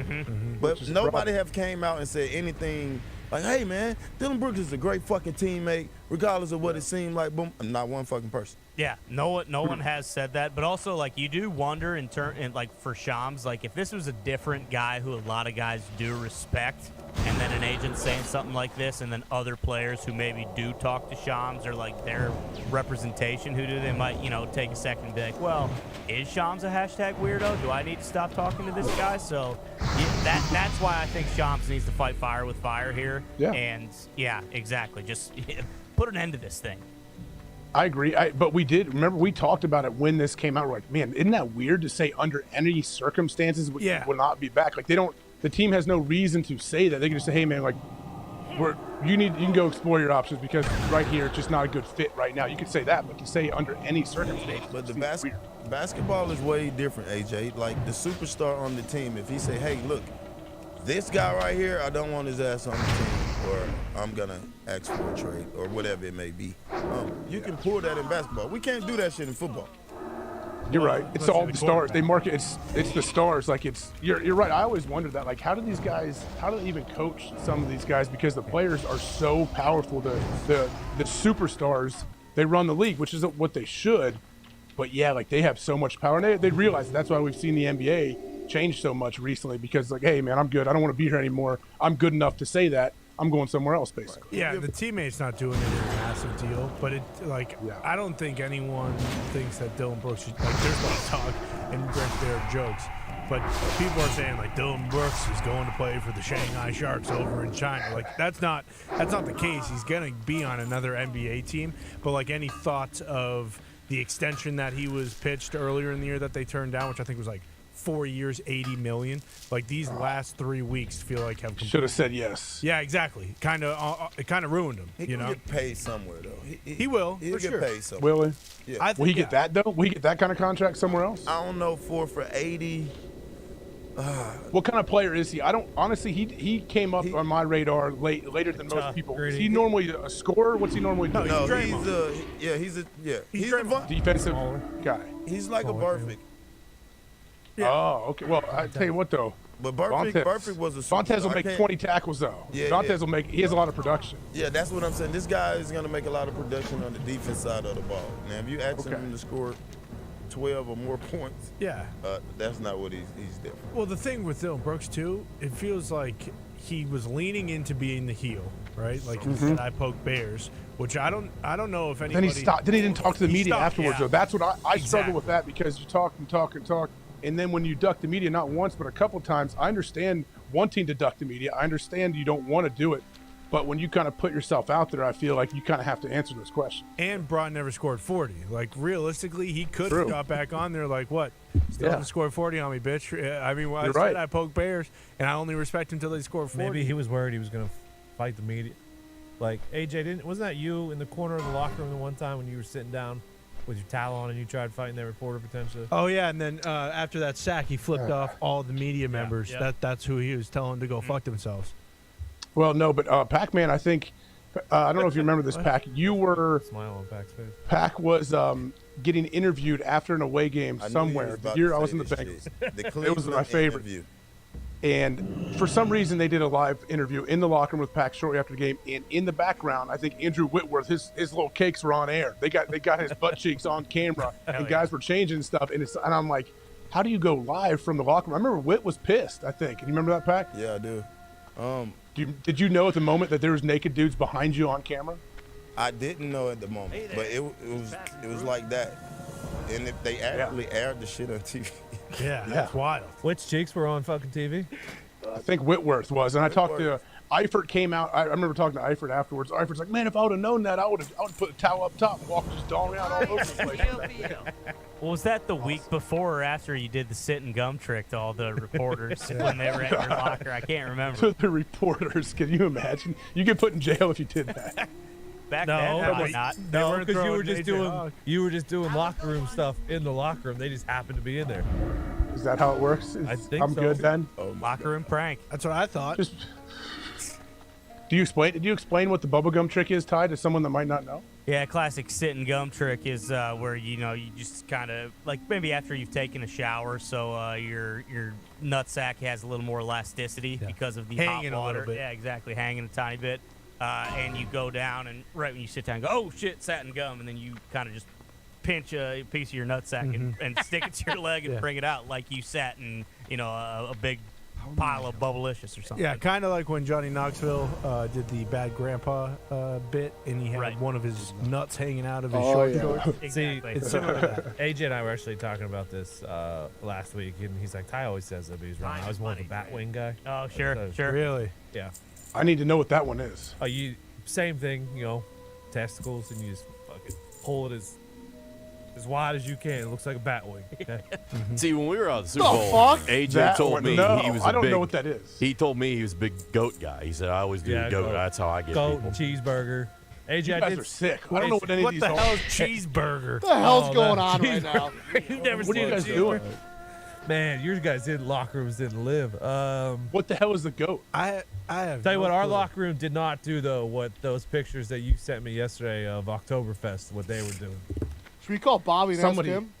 Somebody did send me pictures. I actually haven't clicked on the videos to see you guys doing coke off other dudes' dongs. Is that what it is in the videos you sent me? Apparently, people do fake cocaine in Oktoberfest. I did not know this until after Why? the show yesterday. Why? Because how can you tell if it's real or fake? So then everybody's doing blow, and you don't know which ones are actually doing blow. Yeah, there's some kind of like fake cocaine that's legal that people are like going crazy for over there, and I think that is part of the reason. Is like, hey, this is the legal stuff. You can't now. Granted, I'm sniffing it off this guy's dong, so maybe indecent exposure, but you can't get me for doing coke because it's the legal stuff. But is it illegal to be snorting even a legal substance off the shaft of another person? At Oktoberfest, You tell me. I think anything goes at Oktoberfest. You tell me, God. That's it. I mean, you're gonna be at the Derby this weekend, so you tell me. Yeah. I told you I'll have my eyes peeled. If I see that, I'll snap a few pics and send them right to you guys. Please do. How many cigars are you taking? Oh, I got multiple bags, 2 or 3 Ziplocs full. I had to get, that's kind of that's what I bring to the table. Cigars for everybody. And I want to make sure I have enough for myself. Are you wearing a full white suit? No. Will there No, be a I'm point not. where you take the kids to the Kentucky Derby, or does this feel like kind of a you and Lady Hawk thing going forward? No, this is just a dude's thing right now for this one. Really? A couple years ago, Dudes night out? it was a girls thing. But yeah, this one is just dudes right now. No, I don't know if my kids will ever make it to the Derby. Do you know what you're gonna say to like Sauce Gardner and Garrett Wilson? Because you said you were nervous to meet them. I don't know if they're going. Are they going to be there? I don't know. I We'll mean, see. I assume. so. New best friend. Come on. I'm not sure. I'm not sure exactly if they are. I don't know if I'm going to be around them. Is I would love to meet Mangold those gonna be dudes. there? Big fan. And that's not what you said. Nick was just in Germany with all of his kids, man. That's a hell of a flight to take your kids on. Yeah, you said, but you just said you can't wait to meet them. The other day, you were pretty pissed that Sauce was going to the Knicks game with Rodgers. And you can't get Oh, I there. see what you're trying to do. Yeah. Come on, Aaron. Why can't I would have flown in and gone to the game? Yeah, Yeah, exactly. That's what I'm Bingo. doing. It's exactly what Yeah. you said. You were. Do they just keep those seats open for them? Yeah. I don't know. Like, who would have used them if Aaron and Sauce didn't use those 2 next to Turtle? Billy Gardell. Yep, probably. You're right. That's true. Woody Allen. Woody. Yep. Woody Allen. Jerry Seinfeld. Yep. Jer. Jared likes the Mets. He does like the Mets. Yeah, that was a basketball game. Yeah, Knicks play basketball. Yeah, I know. I don't think Jared's a Knicks guy, though. What? All the episodes. Even a legal substance off the shaft of another person. At Oktoberfest. You tell me. I think anything goes at Oktoberfest. You tell me, God. That's it. I mean, you're gonna be at the Derby this weekend, so you tell me. Yeah. Reporters, can you imagine? You get put in jail if you did that. Back No, then, but probably not. No, weren't because throwing AJ you were just doing locker room stuff in the locker room. They just happened to be in there. Is that how it works? I think I'm so. good then. Locker room prank. That's what I thought. Just, did you explain what the bubblegum trick is, Ty, to someone that might not know? Yeah, classic sit and gum trick is where you just kind of like maybe after you've taken a shower, so your nutsack has a little more elasticity because of the Hanging hot a water. little bit. Do you explain? I think I'm so. good then. Locker room prank. That's what I thought. Just, did you explain what the bubblegum trick is, Ty, to someone that might not know? Yeah, classic sit and gum trick is where you just kind of like maybe after you've taken a shower, so your nutsack has a little more elasticity because of the Hanging hot a water. little I think I'm so. good. Delicious or something. Yeah, kind of. I think I'm so. good then. Locker room prank. That's what I thought. Just, did you explain what the bubblegum trick is, Ty, to someone that might not know? Yeah, classic sit and gum trick is where you just kind of like maybe after you've taken a shower, so your nutsack has a little more elasticity because of the Hanging hot a water. little bit. Yeah, exactly, hanging a tiny bit. And you go down, and right when you sit down, go, oh shit, satin gum, and then you kind of just pinch a piece of your nutsack and stick it to your leg and bring it out like you sat in a big pile of Bubblicious or something. Yeah, kind of like I think I'm so. good. Grandpa did the bad grandpa Knoxville. Like when Johnny. Yeah, kind of like when. I think I'm so. good then. Locker room prank. That's what I thought. Just, did you explain what the bubblegum trick is, Ty, to someone that might not know? Yeah, classic sit and gum trick is where you just kind of like maybe after you've taken a shower, so your nutsack has a little more elasticity because of the Hanging a hot little water. bit. Yeah, exactly, hanging a tiny bit. and you go down, and right when you sit down, you go, oh shit, satin gum, and then you kind of just pinch a piece of your nutsack and stick it to your leg and bring it out like you sat in, a big pile of Bubblicious or something. Yeah, kind of like when Johnny Knoxville did the bad grandpa bit, and he had one of his nuts hanging out of his shorts. Exactly. See, it's similar to that. AJ and I were actually talking about this last week, and he's like, Ty always says that he's wrong. I was more of a Batwing guy. Oh, sure, sure. Really? Yeah. I need to know what that one is. Oh, same thing, testicles, and you just fucking pull it as wide as you can. It looks like a Batwing. Okay? See, when we were out at the Super Bowl, AJ told me he was I don't know what that is. He told me he was a big goat guy. He said, I always do goat. That's how I get goat people. cheeseburger. AJ, You I guys did are sick. I don't know what what the hell is cheeseburger? What the hell's going on right now? You've never What are seen you a guys cheeseburger? doing? Man, your guys in locker rooms didn't live. What the hell is the goat? I have. Tell you no what, our clue. locker room did not do though. What those pictures that you sent me yesterday of Oktoberfest, what they were doing. Should we call Bobby and ask him? Somebody did send me pictures. I actually haven't clicked on the videos to see you guys doing coke off other dudes' dongs. Is that what it is in the videos you sent me? Apparently, people do fake cocaine in Oktoberfest. I did not know this until after the show yesterday. Why? Because how can you tell if it's real or fake? So then everybody's doing blow, and you don't know which ones are actually doing blow. Yeah, there's some kind of like fake cocaine that's legal that people are like going crazy for over there, and I think that is part of the reason. Is like, hey, this is the legal stuff. You can't now. Granted, I'm sniffing it off this guy's dong, so maybe indecent exposure, but you can't get me for doing coke because it's the legal stuff. But is it illegal to be snorting even a legal substance off the shaft of another person? At Oktoberfest, You tell me. I think anything goes at Oktoberfest. You tell me, God. I mean, you're gonna be at the Derby this weekend, so you tell me. Yeah. I told you I'll have my eyes peeled. If I see that, I'll snap a few pics and send them right to you guys. Please do. How many cigars do you take? Oh, I got multiple bags, 2 or 3 Ziplocs full. I had to get, that's kind of what I bring to the table. Cigars for everybody. And I want to make sure I have enough for myself. Are you wearing a full white suit? No. Will there be a I'm point not. where you take the kids to the Kentucky Derby, or does this feel like kind of a you and Lady Hawk thing going forward? No, this is just a dude's thing right now for this one. Really? A couple years ago, Night out? it was a girls' thing. But yeah, this one is just dudes right now. No, I don't know if my kids will ever make it to the Derby. Do you know what you're gonna say to like Sauce Gardner and Garrett Wilson? Because you said you were nervous to meet them. I don't know if they're going. Are they going to be there? I don't know. We'll see. I assume. so. New best friend. Come on. I'm not sure. I'm not sure exactly if they are. I don't know if I'm going to be around them. I would love to meet Mangold those gonna be dudes. there? Big fan. And that's not what you said. Nick was just in Germany with all of his kids, man. That's a hell of a flight to take your kids on. Yeah, you said, but you just said you can't wait to meet them. The other day, you were pretty pissed that Sauce was going to the Knicks game with Rodgers. And you didn't get I the see what you're trying to do. Yeah. Come on, Aaron. Why can't I would have flown in and gone to the game? Yeah, Yeah, exactly. That's Bingo. It's exactly what you said. You were. Do they just keep those seats open for them? Yeah. I don't know. Like, who would have used them if Aaron and Sauce didn't use those two next to Turtle? Billy Gardell.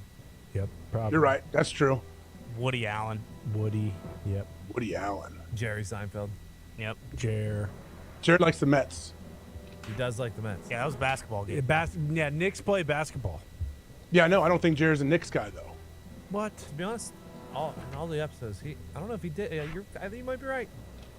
I am. I've only seen a few episodes of Seinfeld, but I just hear him talking about the Mets. I don't think he likes basketball. Leno might have been there. Jay? No, Leno was... He's handing donuts. Yep. Yeah. He was handing People donuts out to the writers that were picketed. So Where were they this picketed? writer's strike means, so there's shows that were in production. I'm not talking like late night shows. Let's say there was a show that they're filming in production. Do those all shut down right now? I believe so, yes. Some of them that have the scripts finished, like Game of Thrones, they are continuing to film and finish the season. Wait, Game of Thrones is still going on? Yeah, that new House of the Targaryen. Dragon. Yeah. Oh, wow. Remember? Z, will you let me know when old Bob's potted up? We have him on right now. Oh, okay. Here we go, guys. Obviously, we've all been waiting for this. Friend of the program, friend of the show, my buddy for many, many years. Please welcome Mr. Bobby Carpenter. Yeah! Here we go in 4K. What's up, Bob? How you doing? Oh, geez, I don't know why the reception's so bad here, man. I apologize, but hopefully you guys are doing good. I mean, how's the writing for the show?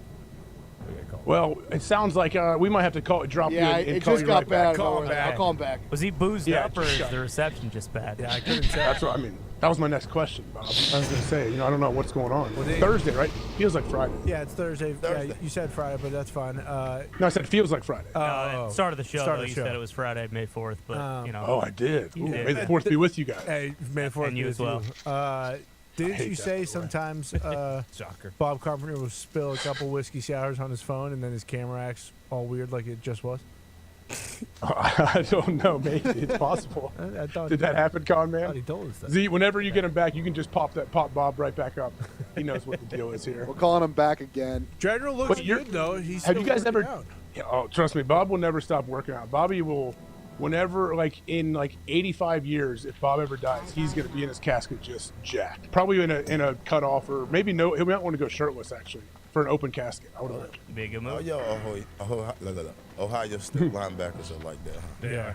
Schlegel. I saw Bobby and Schlegs. They came over to my house 2 nights ago. It was awesome. It was good to Oh, see him. was Schlegs Aaron back in pissed? Was Aaron pissed? Because he didn't get invited? Did you guys do the That's how you got him back. I You don't guys do think the so. elephant walk? Sounds good. What the You guys need to grow up. Yeah, Can you we're- explain that? Explain that to for maybe some of the young kids that don't know what you're talking about. Not gonna do that, AJ. Okay. Your state linebackers are like that, huh? Yeah. Yeah. Schlegel. I saw Bobby and Schlegs. They came over to my house 2 nights ago. It was awesome. It was good to Oh, see was him. Schlegs Aaron back in pissed? Was Aaron pissed? Because he didn't get invited? Did you guys do the That's how ele- you got him back. I You don't guys think do the so. elephant walk? Sounds good. What the You guys need to grow up. Yeah, Can you we're- explain that? Explain that to for maybe some of the young kids that don't know what you're talking about. Not gonna do that, AJ. Okay, all right. I'm just saying. You threw it out there. I thought you want to explain I it. actually heard that the other day for the first time. Oh, yeah? Yeah. First time, you? huh? I swear to God, yeah. Mm-hmm. I saw something where the dude that did the Human Centipede movie, like the guy that produced it or directed it, that guy was he's like a real film person. What do You you know that? Well, yeah, it's a movie. real movie. But he AJ. takes himself serious, and he was like a legit thespian. Like he really took his gig serious. It was Scorsese. I don't know if Scorsese was sewing faces to butts, but I don't know. What, a guy Was he? can't be serious because he's sewing lips to buttholes and, has an artistic vision for it?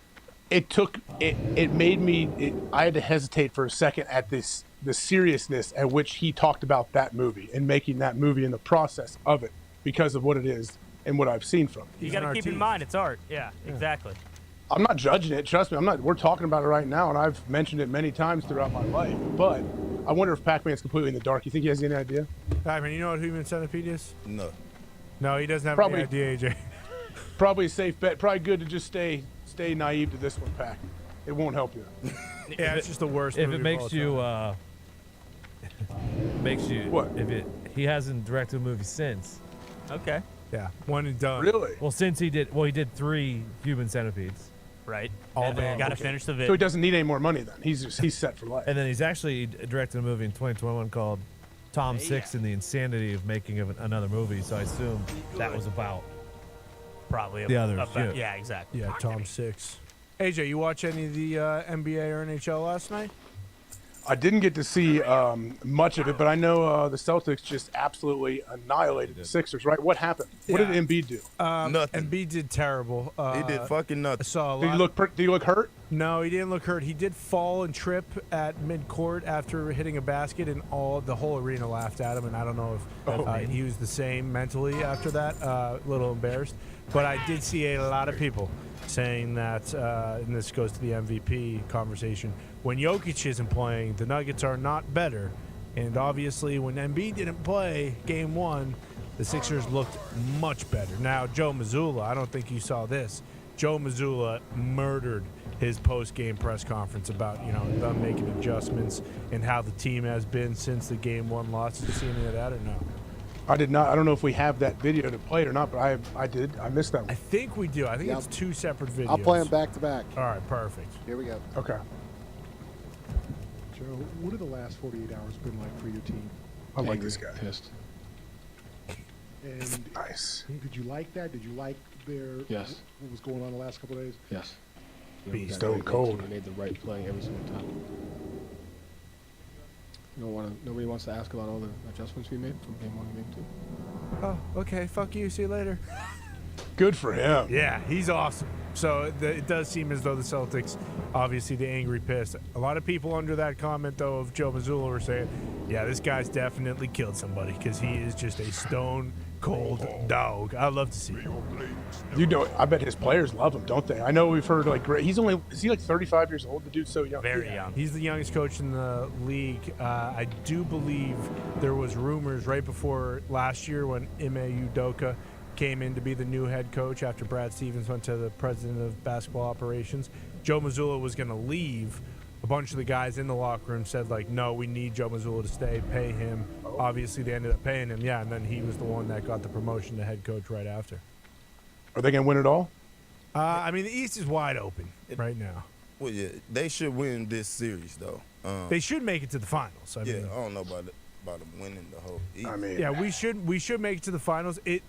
And I am putting the cart way before the horse here. That's what the saying. That is the thing, yeah. But at the current moment, when you just look at the playoffs, it would be an electric Lakers-Celtics finals. Kind of get that rivalry back because that is the biggest rivalry in the NBA. Warriors, If Celtics. that were to happen, that would be unbelievable, both for the Celtics and the Lakers. Because as someone who hated LeBron for most of my life and now have come to the point where, like, you have to appreciate how unbelievable his career and what he's still doing is. The LeBron Lakers going for their 5th ring or LeBron's 5th ring versus the young Celtics team back-to-back finals appearances. That the storylines themselves would be very cool. Oh yeah, the nostalgia. Those show like the old clips from back in the day of Magic Johnson, all that. Also, didn't Shams tell us Williams might play more? I saw him in the game last night. Did he hit what you guys need him to hit? Yeah, no, I did not bet on Bobby Tree Time Lord, just strictly because I wasn't sure, like Shams said, if he was going to play more or if that was just kind of some, hey, because that is the biggest rivalry in the NBA. And if that were to happen, that would be unbelievable, both for the Celtics and the Lakers, because as someone who hated LeBron for most of my life and now have come to the point where, like, you have to appreciate how unbelievable his career and what he's still doing is. The LeBron Lakers going for their 5th ring or LeBron's 5th ring versus the young Celtics team back-to-back finals appearances. That the storylines themselves would be very cool. Oh yeah, the nostalgia. Those show like the old clips from back in the day of Magic Johnson, all that. Also, didn't Shams tell us Williams might play more? I saw him in the game last night. Did he hit what you guys need him to hit? Yeah, no, I did not bet on Bobby Tree Time Lord, just strictly because I wasn't sure, like Shams said, if he was going to play more or if that was just kind of some, hey, look over here. Actually, we're going to play Al Horford more. But no, he really didn't get much burn because the 4th quarter, I mean, they're up by 30 with I guess I saw a lot of I turned it on. I saw a little bit early and then I saw from 8 minutes on and they already had guys in. Bingo. When you see, on the bench. Yeah, when you see 4+ white dudes in the game, it's a blowout. And that's exactly what happened with the Celtics. They unloaded. Is that a telltale sign? That's a telltale sign. Bingo. But no, it was a great game. Back on track. Still 1-1 though. They stole game 1. It's bullshit. But no, NBA playoffs are heating up. I think tonight we have the Lakers. Lake show. Yeah, Lakers Warriors game 2 at 9. That should be another banger. Warriors need to win that game. They need to win. Well, actually, for the show, I think we want to see the Lakers go up 2-0 because then we may have a chance to backward shave it. Back shave, yeah. Right. Oh. Not going to happen. If the Lakers fucking win this game, they're winning the series. Yeah, there's a stat I saw yesterday, actually. When the home team of a 7-game series loses game 1, the last 15, including last night with the Celtics, the last 15 game 2s are won by the home team. Wow. Stat. Yeah, great stat. So if you're thinking about betting, hashtag stat that. If you're thinking about betting, I mean, Warriors would be perfect. Or the opposite is due. Some people might make that argument as well. You're right. Well, What about? That's You're good, Pack. That's going to be a good game. I don't think if Anthony Davis can play the way he fucking played the first game. With his dick down, right? With his dick down. Dick That's what out. you said. You know what I mean? Because nobody can guard nobody can guard him in this series. It don't matter who you can go and pick one of them, whoever you want to put on him. Now one of them can guard him. If he fucking play with his dick out, this series is going to be really good for the Lakers. Yeah, I do wonder, though. He did play unbelievable. if Steph Curry gonna get his. We already know that. Yeah, I know, but he's gonna have 30 or 40. That's what I mean. He You only just had hope, 27. you hope Clay's not hot too. You hope Yeah. Clay has an off day. Yeah, if they lock down Clay again, I think the Lakers might run away with this thing. But what about like all of them? Like D'Angelo Russell's playing well too, isn't he? That dude, I saw him just creating things. Yeah, he's not too happy though. The last season, or the last series, excuse me, they were like, what's your role? You know, how are you enjoying being a point guard? He's like, I'm not playing point guard. Okay, I'm not doing that because he hasn't had the D'Angelo Russell numbers, but he seems fine because when LeBron James hit that cool half-court hook shot in practice, D'Angelo Russell was going nuts for him. I don't know if I was the Lakers, I would be having my little homies tweet every little thing about the Poole and Draymond thing. Like, bro, it's every day. Tweet every day. They already mad at each other. They fucking don't know if they want to get on the bus or not. Can they get over that, Pack? Can you get over something like that? Did you see that? Like Poole, for Poole, that's what I'm saying. I don't think. And I went to the Warriors when they played. I took my daughter Christmas tickets, all this stuff. We go to the game in Cleveland, and they rested all 5 of their starters. The whole arena was pretty upset with it. But during that game, we were sitting a little bit behind the Warriors bench. Draymond is in Poole's ear the whole game, like pulling him aside, always giving him advice, always telling him things, doing it to other players as well, but to Poole a lot. And I just sat there and watched the interaction. I'm like, man, I wonder if Poole really appreciates this, like the info Draymond has given him, or if he thinks like, yeah, man, I got it. Like, let me just go out there and play. I'm not sure. I couldn't figure out the relationship. Was it before the punch or after the punch? Oh, it was after the punch because the punch happened back in camp. This was like in December, January. Yeah. I don't know, man. I'm saying me as a person, I would never forget it in the back of my head. It's on film too. That's the problem. It's on foot. There's footage of it. So even if you tried to get past it and you like the dude that hits you, it's still gonna get brought up. Other people, like I know. At least I can speak for myself. Like I think my family and friends would be the ones that would never get over it. They'd be super pissed, and I think that would in turn probably keep me pissed my whole life. Yeah, but you go back and rewind the situation though. You can't push nobody. You push somebody, you should expect to get fucking hit. Yeah, and that's the thing Sean talked about too. Like when Sean's came on, he said that there's a clip from Game 6 against Sacramento where Jordan Poole's walking off the court, and they lost that game, and it wasn't at the end of the game, but it was in like the fourth quarter. And he's walking off the court, and Draymond goes to say something to him, and Jordan Poole basically fucking dips and rips him, tells him to see you later. Steph Curry, probably 30 seconds later, comes over like, hey, you got to fucking listen to these guys. Like, you can't just act like a huge prick because you got knocked the fuck out in August or whatever the hell it was. And then Shams mentioned they had that players-only meeting before Game 7 where Steph Curry was like, hey, this is the playoffs. This is the basketball that matters. Everyone needs to kind of put their shit aside, not just Poole, all the young guys who wanted to get more, burn, like he mentioned, Kuminga and I think Dante DiVincenzo. They kind of had that meeting, and then we'll see what happens. But clearly, it didn't work. I think what Pac said though is pretty accurate. Because like you mentioned, like he got publicly humiliated. I mean, that's what everyone was talking about afterwards, and it's like makes it way worse. The fact that it's on film and we can see it and it's there forever, that just makes it that much harder. I think for myself personally, if I was in that situation, to move on from it. Yeah, and he could probably put it aside in terms of like, hey, we're in the same locker room. Like, you're obviously going to be here. I'm going to be here. But personally, I hate your fucking guts. I don't want anything to do with you off the court. I don't need you grabbing me and, like, trying to be all buddy-buddy with me. Like, everyone knows our shared history together. Like, so you don't need to, like, try to save face and act like my big brother now after everything that's happened. And I think that's the biggest thing. Like, I got my ass whooped when I fought Bobby Leg the last time. But that was a different fight. Yeah. It wasn't a guy that I'm seeing every day that's supposed to be a big brother, that's supposed to be a captain. Like a vet in the room. A vet. So every day that's going to go play a picture in his head. I don't give a fuck if it's playoffs or not. You can have a team meeting with Steph. Of course, he know what he got to do. He signed up for it this year, but I don't think this is going to last too much longer. No, and I don't know how long Draymond's contract is. Well, they just signed Poole to like a $150, $140 million deal. Everyone And thinks Poole he's knows going that. to the Lakers this offseason. That's what everyone thinks. Yeah, because Draymond asked the Lakers, he asked the Warriors if he could leave their played in Portland. They're playing in Portland. Yeah, if they could leave Portland to go to the Lakers game where LeBron set the record for most career points, and they were like, no, can't do that. He really asked that? Yeah. Yep. What? Yeah, nuts. Steve Kerr. Good luck, Steve Kerr, trying to keep all of that together. Like the generational thing of these young guys that are really good players coming in, and then these old savvy vets that have won multiple championships. Like sometimes that's not easy to integrate all that together. Did you guys have that in Cincy or in Green Bay, where like maybe a kid came in and he thought he was the talk of the town, and he had to realize pretty quickly that this is the NFL and everybody is unbelievable at football? Oh yeah, of course you're gonna Yeah, do that, but like, if they can play though, Pac, if they can play and they can talk as much as they want. If they go make plays, guys are gonna respect it and be fine. right, like you got to make plays to talk shit though. Like Sure. it's hard to just come in.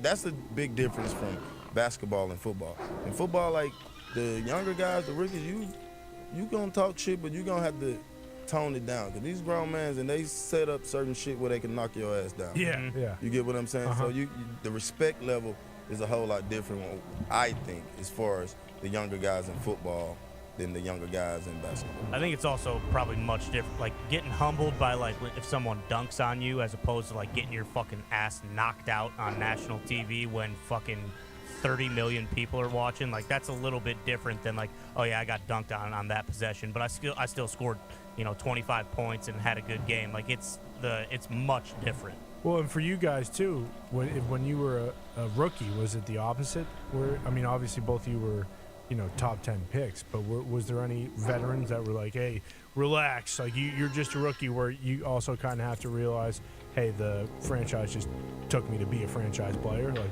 were there vets that you kind of had to not show up, but kind of put on for just so they could, shut the fuck up about whatever they were telling you guys? Aber and fucking Keith Bullock. Of course I told Aber shut the fuck. Yeah, but you love Keith Bullock. But I love Keith Bullock. But I told Keith at first, I'm like, yo, shut up, bro. Fucking first defensive player pick. Shut the fuck up. Because he was adamant about me doing stuff certain ways. I'm like, bro, I'm not doing that, bro. Yeah. I'm wearing Air Force Ones to practice. If you want to go out there and wear your cleats, you wear your cleats. And like, we feel out about that a lot. But Coach Fisher was like, hey, do what you want to do. Just make sure you work hard. Okay. So yeah. But Keith was like that. Keith was so like I wasn't going for it. I'm like, I'm doing it my way, Keith. Mm-hmm. Like you can't tell me how to do shit Yes. that you ain't been telling me my whole fucking life. I'm not listening to you. And then at what point were you guys? I never listened to him. Yeah, but you still had a ton of respect. Like you still Yeah. speak about him like he's awesome. Did it ever turn? Was like Keith ever just like, all right, you know what, Pac-Man's right? Was there a time in the season maybe where you had an unbelievable game and Keith was like, okay, never mind, do your thing? Well, I don't think he realized how good I was at first. A lot of people, like he probably never seen me play until he seen me catch a ball in practice with some Air Force Ones on. So I know he think, oh, this fucking little kid from West Virginia think he all this shit. Everybody thinks they all that. You know how it's said. Yeah. Out of the draft is gonna be 2 superstars, 3 superstars. Bingo. The rest of them gonna be busts. And but until we played fucking that Philly game, I think is when I won them over. Remember I told you that late night I had that 72-yard return. And I was late for curfew that night, which I stayed out all night. And I had that return, and I looked at Keith. I said, I threw up. He was like, all right, fuck it, let's go do it again. And he's like, this one here is different. So, Yeah. I think that This was one right here? Yeah, this one right here. I think that's when I won over Keith respect.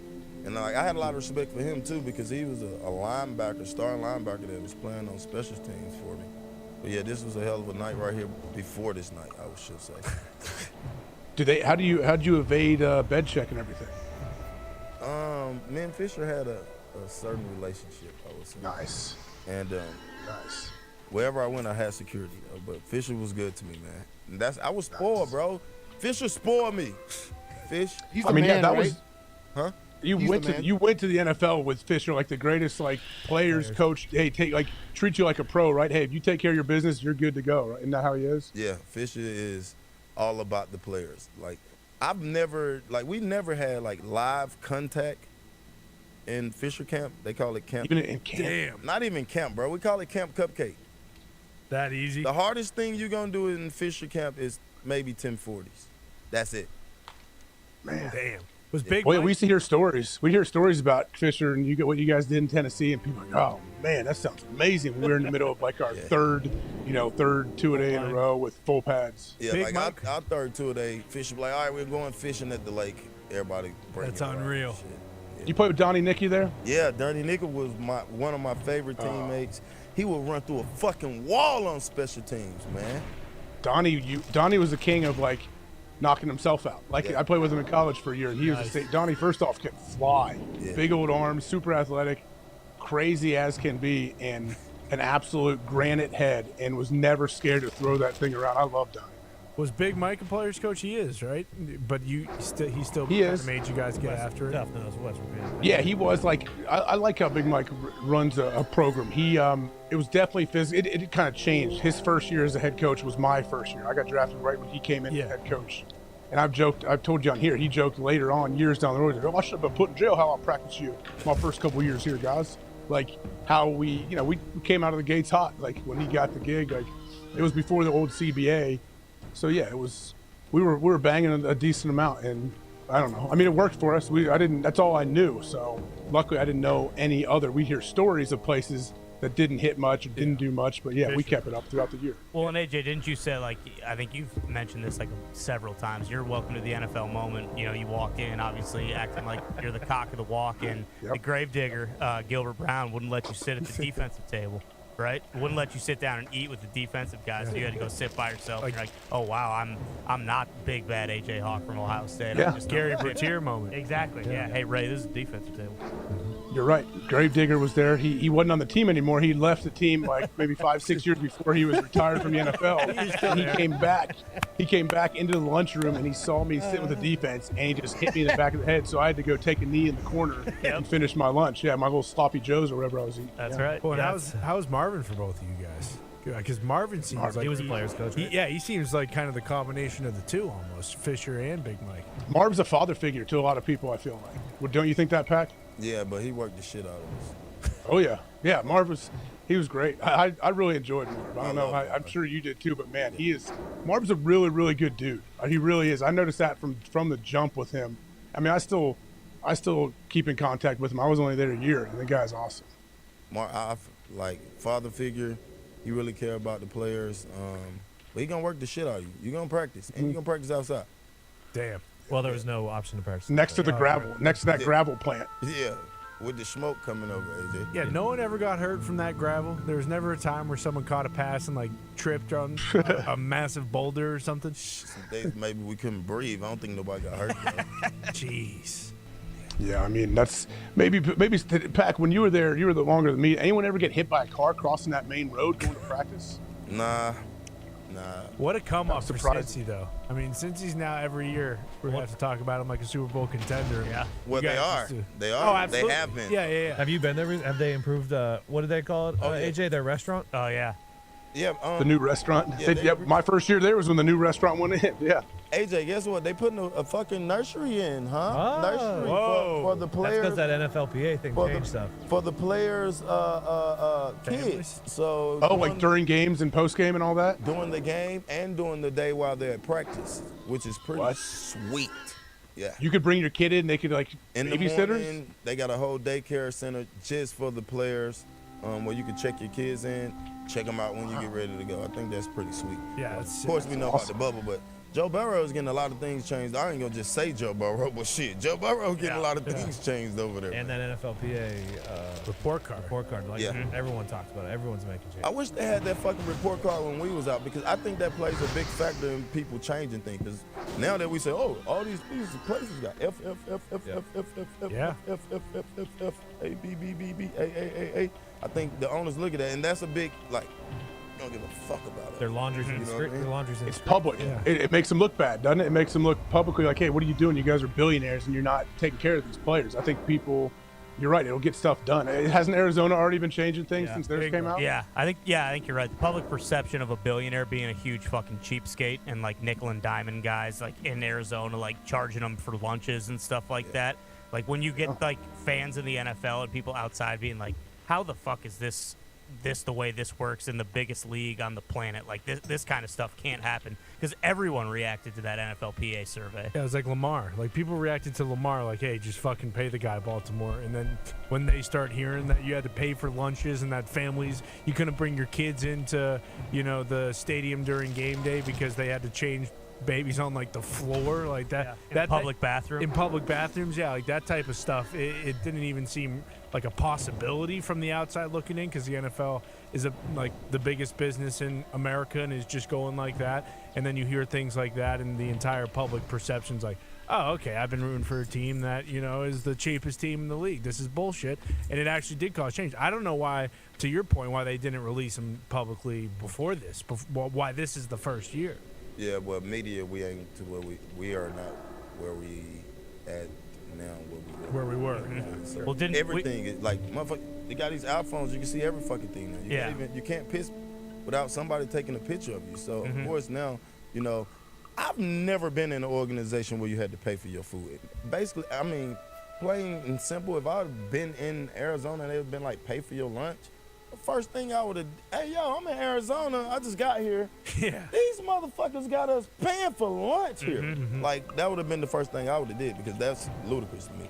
Like, we here basically 12 hours out of the day, and we got to pay for lunch? Are you fucking kidding me? The weight room stuff is crazy to me. Like, you would think that every single NFL team would have like a state-of-the-art weight room. It's like, no, some of these places, these guys are working out in like a fucking Anytime Fitness pretty much. It's like, hey, these guys are going out there and putting their bodies on the line and potentially getting killed on the field. Like, I think that was crazy to me. That, like, oh no, like some of these places have a shitty weight room that hasn't had any upgrades in like 20 plus years.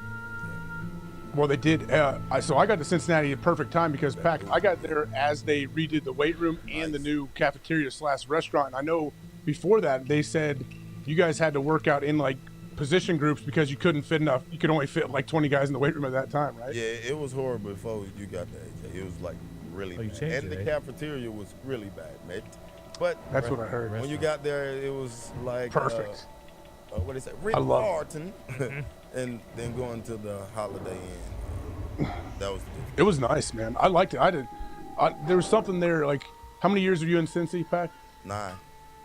Damn. It was so I was 9 years in Green Bay before I got there, so it's all completely new to me. I grew up loving the Bengals. That was my squad.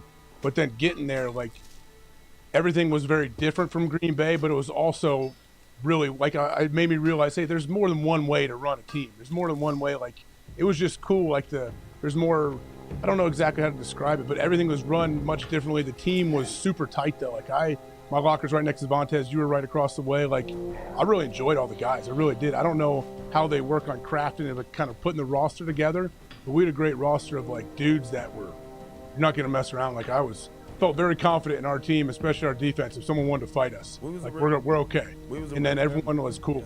Yeah, it was a family. And I think when Mr. Brown and Duke put the roster together, that's how they think. It's a family-run business. There's not too many outsiders that's connected with the Bengals. Duke been there forever. They don't have. He's the GM. Like, Mr. Brown is the owner. Katie is running everything now. Blackburn is doing the contract. So it's all in-house. Lil Katie is doing the head of the marketing. So I think when they go about putting these rosters together, they think about close-knit family guys that can communicate together, and it's worked out pretty good for the most part. In these last couple of years, it worked out pretty good when we was there. I think we was a player away from being really good. Yeah, for sure. And do you think, to AJ's point about Green Bay, and I think it's the same in Dallas, but do you think Steelers, New England now, like there are just some teams, and the Bengals are definitely heading that way, but there are some organizations that are kind of not higher class, but they're just run in a much better way than everyone else. Because obviously AJ got there when they redid it. I mean, shit, that was still, in the 2008, 17, 15.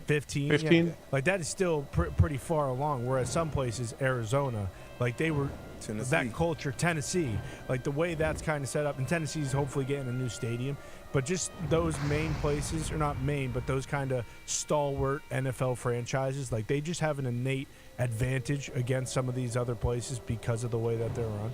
Yeah, it's different levels, and you got to pay to play. Like Jerry World is way different. Mm-hmm. You get what I'm saying? In Jerry World, you got a chef for each position. Yeah, he was like the first of the linebackers have a chef. The receivers got a chef.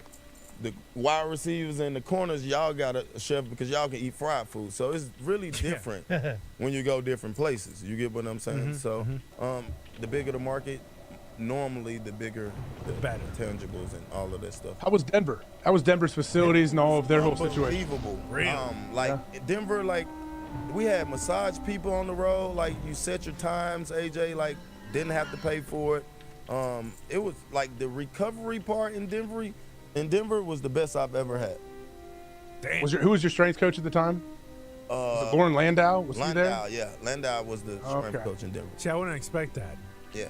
Just because I didn't think Denver, I mean, they're doing the whole renewal of the stadium with the new owner, but I wouldn't expect Denver to be one of those places. Oh, yeah.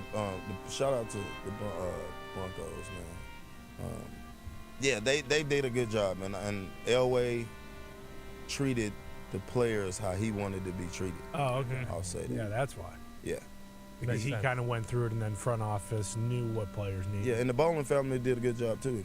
Yeah. Of treating players really good. Like, when I got there, it was top class, bro. Like, the vets got to choose first, but, like, whole massage list, recovery day, DSM guns, acupuncture, whatever you can name that you needed, you had nowhere to get. You didn't have to outsource it in Denver. They had it all right there. Yeah, was VJ the head coach, Vance? Yeah, VJ was the head coach. So yeah, Vance Joseph. Will he ever? Do you think he'll get another shot at becoming a head coach? He's the coordinator there now. I love VJ, and this is no shot at VJ. I don't know if VJ is a head coach. I think he's a better coordinator than he is a head coach. That's just my personal opinion. And yeah, I stand on that. Yeah, that's not. He was the DB coach when I was in Cincy, and I went to VJ every day for different questions about the defense and scheme, and he was cool. I was glad he got this opportunity, but then obviously it didn't work out. He's still doing well. He's back in Denver. He's back in Denver as a coordinator. Well, we've Smart talked guy, man. We've talked about this too, like multiple times. It seems like just where the NFL's at now. If you're not like a D'Amico Ryans, where it's like you're an up and coming, defensive guy who's never got a crack at it before, like teams aren't taking a shot on Vance Joseph for another opportunity to be head coach. Like they're going to get a young offensive coordinator who's a guru. Or I mean, even look at like realistically, like if the Bucs stink this year, Todd Bowles is probably going to get fired, and he's probably not going to get another job to be a head coach, but there will be a fucking long list of teams who are, prepared to hire him as a defensive coordinator. Yeah, and like performance-wise, like Lou Anarumo. Like Lou Anarumo has been one of the best DCs in the last 3 years. He's helped to turn the Bengals around, and it's him versus Gannon, who, Gannon's CJGJ. People were kind of taking shots on him on Twitter, but it's not as if, the Eagles defense, which was very good, attacking the quarterback, but the Bengals defense, they didn't have nearly the studs that the Eagles have, but they were still top 10 in everything. And Lou have done it in Miami too. Shit, Lou was damn good in Miami with Rashad Jones, them and them boys, and he know how to do it with not spending a lot of money. I can say I shouldn't say not spending a lot of money. I should say with a lot of guys with no names. I should say that. Yeah. Then going with the bigger name guys, but he's been productive and been in the top 10. Shit, in the last 10 years, whatever team he been in the last 7, he been in the top 10 as far as defense. But he's in his 50s. Yeah. That's why. Well, look like Wink Martindale last year. Everyone was saying, like, there's no way this guy isn't going to get a head coaching job. He's one of the best DCs in the NFL. He has been for a long time. Like, he came, interviewed with the coach. One that we had in Cincinnati that went to the Vikings was an unbelievable head coach, but I think he's a better defensive coordinator. I'm talking about Zimmer. I think he's a better defensive coordinator than a head coach. And the reason I say that, because I know Zim as a person, and we know Zim. His communication is not the best as far as a head coach. But as he probably enjoys his defensive coach too, like not having to deal with all the garbage. He wants to coach his guy. Yeah. But as a defensive coordinator, we expect Zim to come in. Hey, motherfucker, get your ass in this. Yeah. You know what I mean? But it's kind of different as a head coach doing that.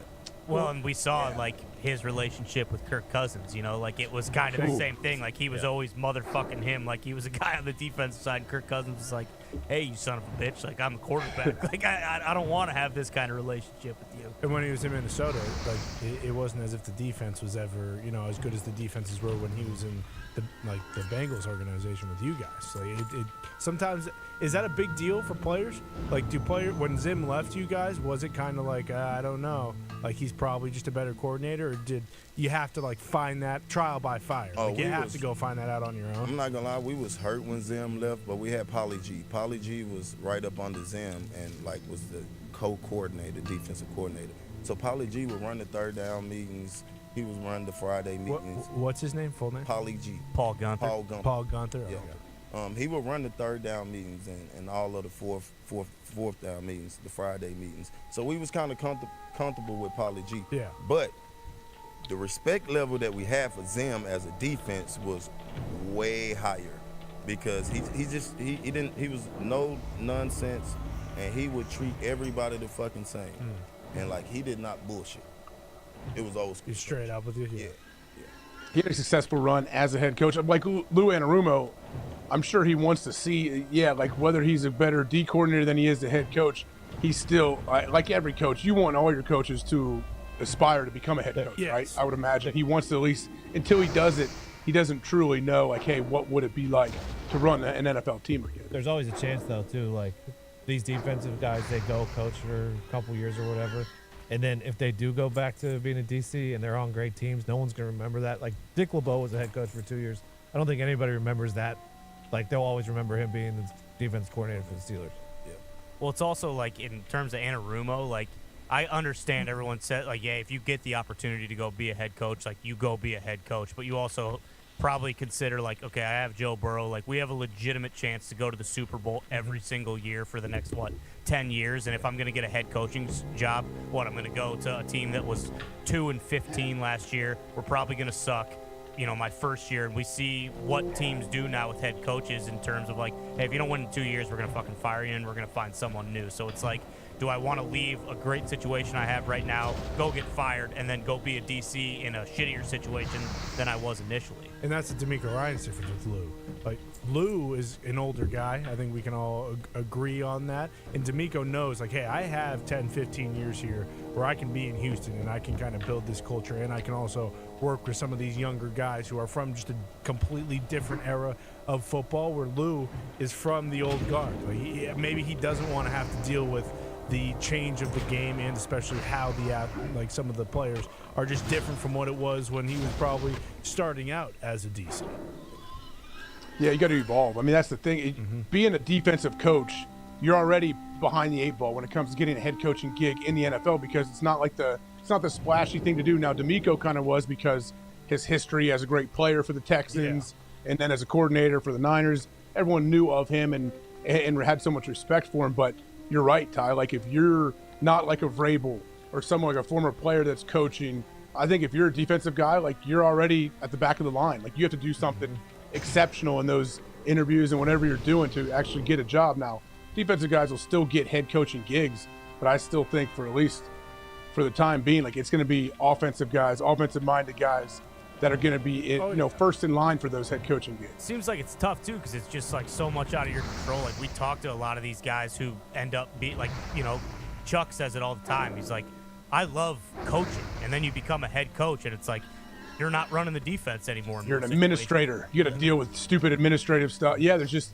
want to coach. So, hey, let me coach my guy. And the way the NFL is now, it's like, defense is important, but it's like who you hire as an offensive coordinator and who your quarterback is ultimately going to be whether or not you're successful.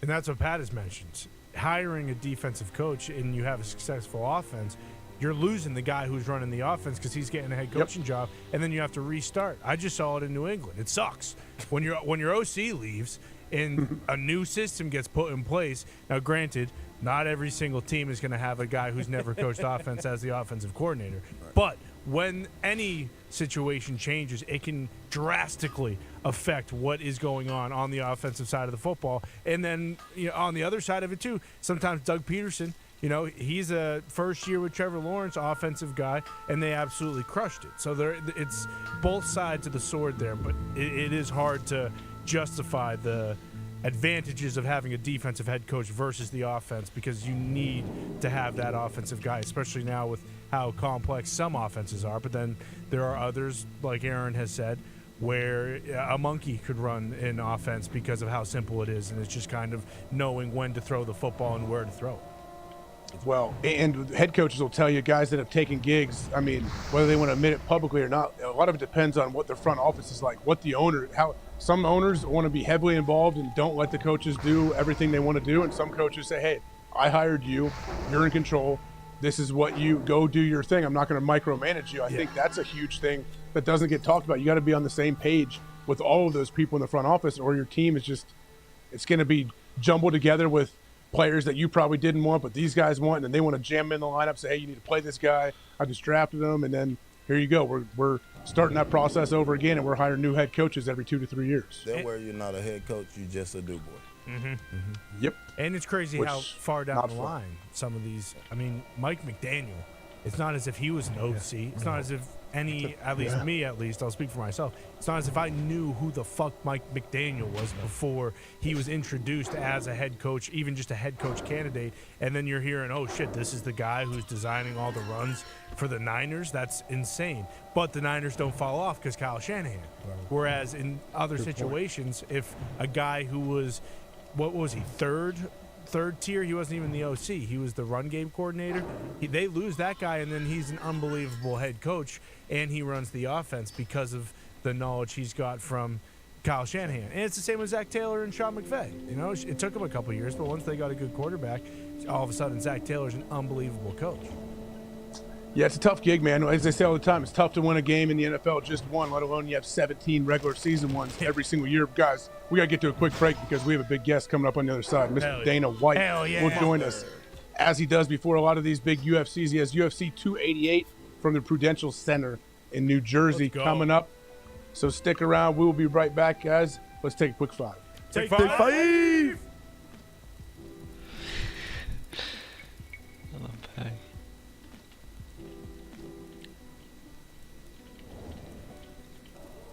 Well, nonetheless, as of February 1st, Pat McAfee's officially a contributor with WWE.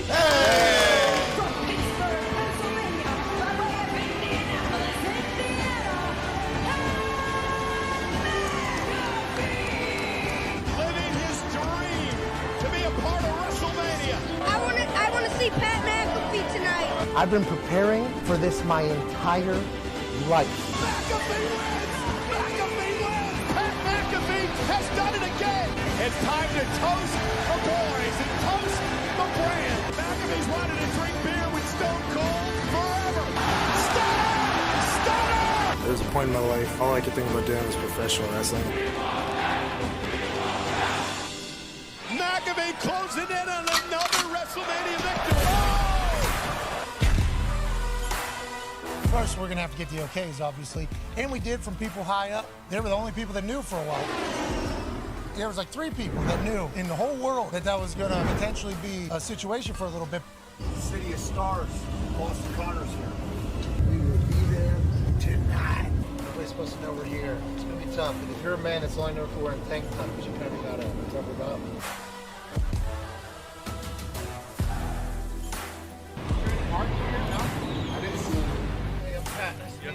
He's hanging in the back.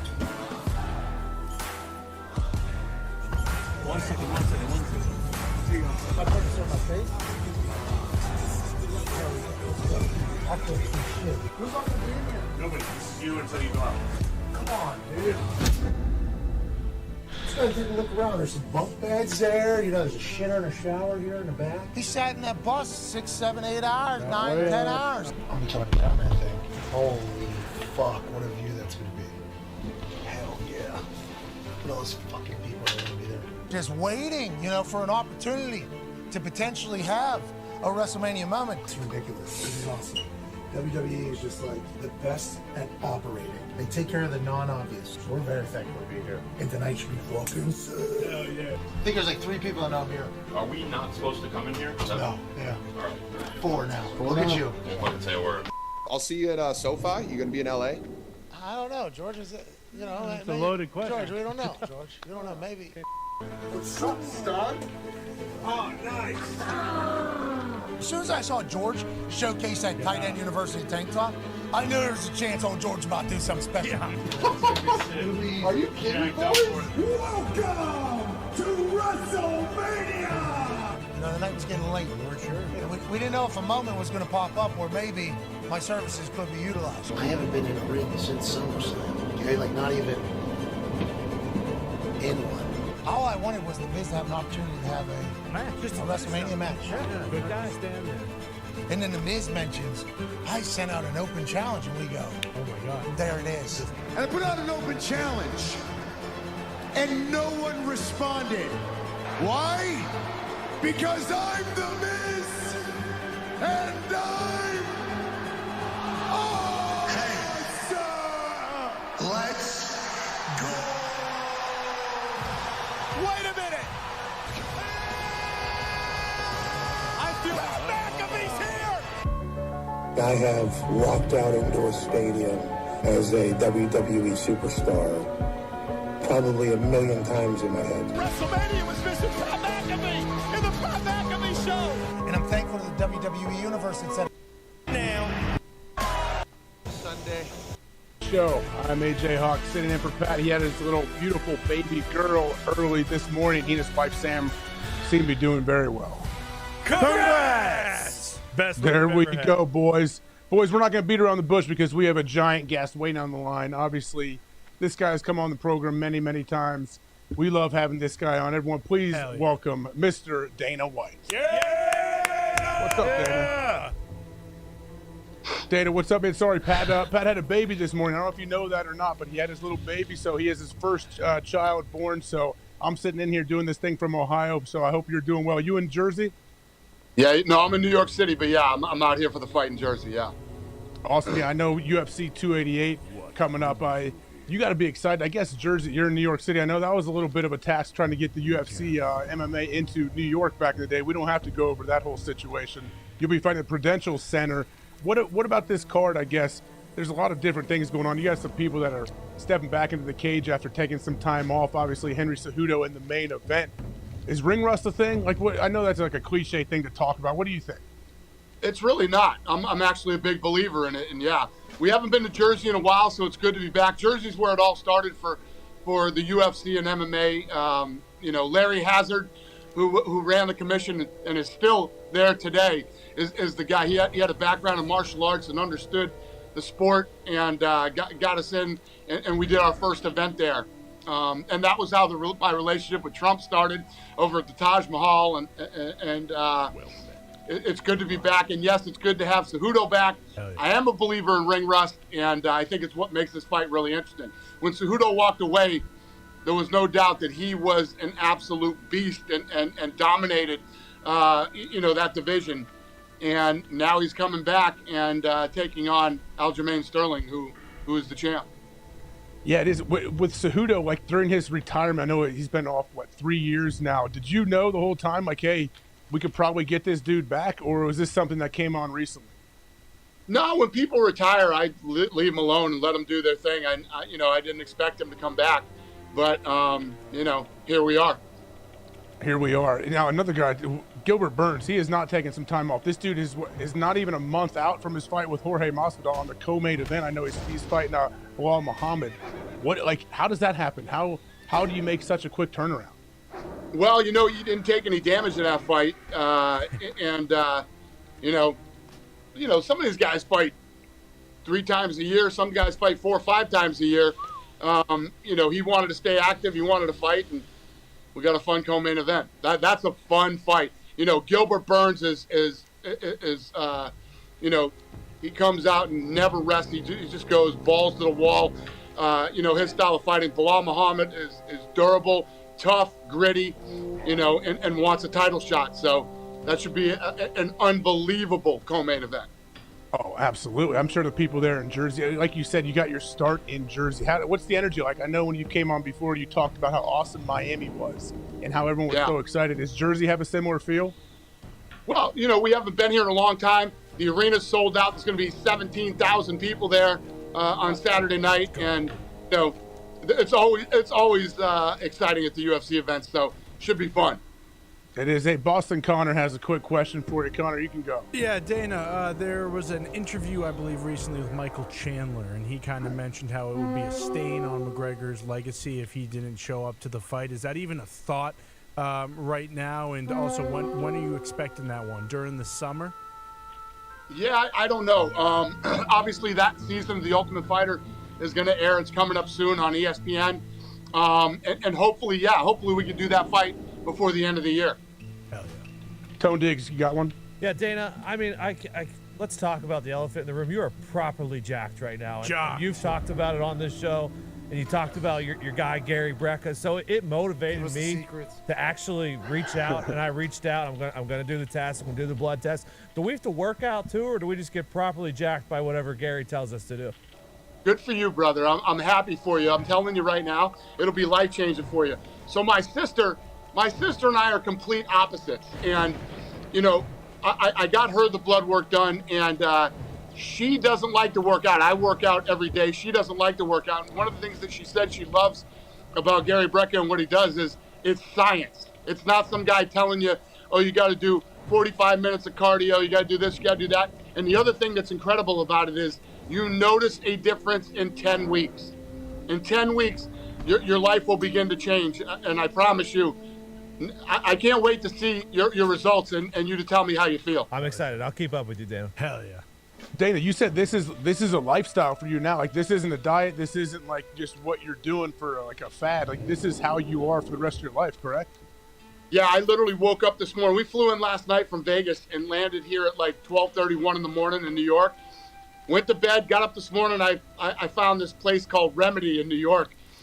They do cold plunging. I literally religiously cold plunge every day. I did 37 degrees for 6 minutes. Damn. 6 minutes. And yeah, it's literally life changing. It's incredible, especially as you start to get older. I'm 53 now, and inflammation is basically what ends up killing us. And the Gary Brecka 10X system gets rid of all the inflammation in your body, gets your blood work perfect. You feel like you are in your 20s again. It's insane, and I recommend it. I have no skin in this game whatsoever. I recommend everybody does it, man. It's life changing. And I lost 40 pounds. Hell yeah. 40 pounds? Really? That much?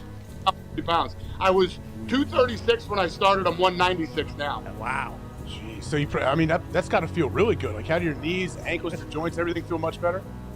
First of all, there's no inflammation in my body whatsoever. I don't snore anymore. I don't have sleep apnea.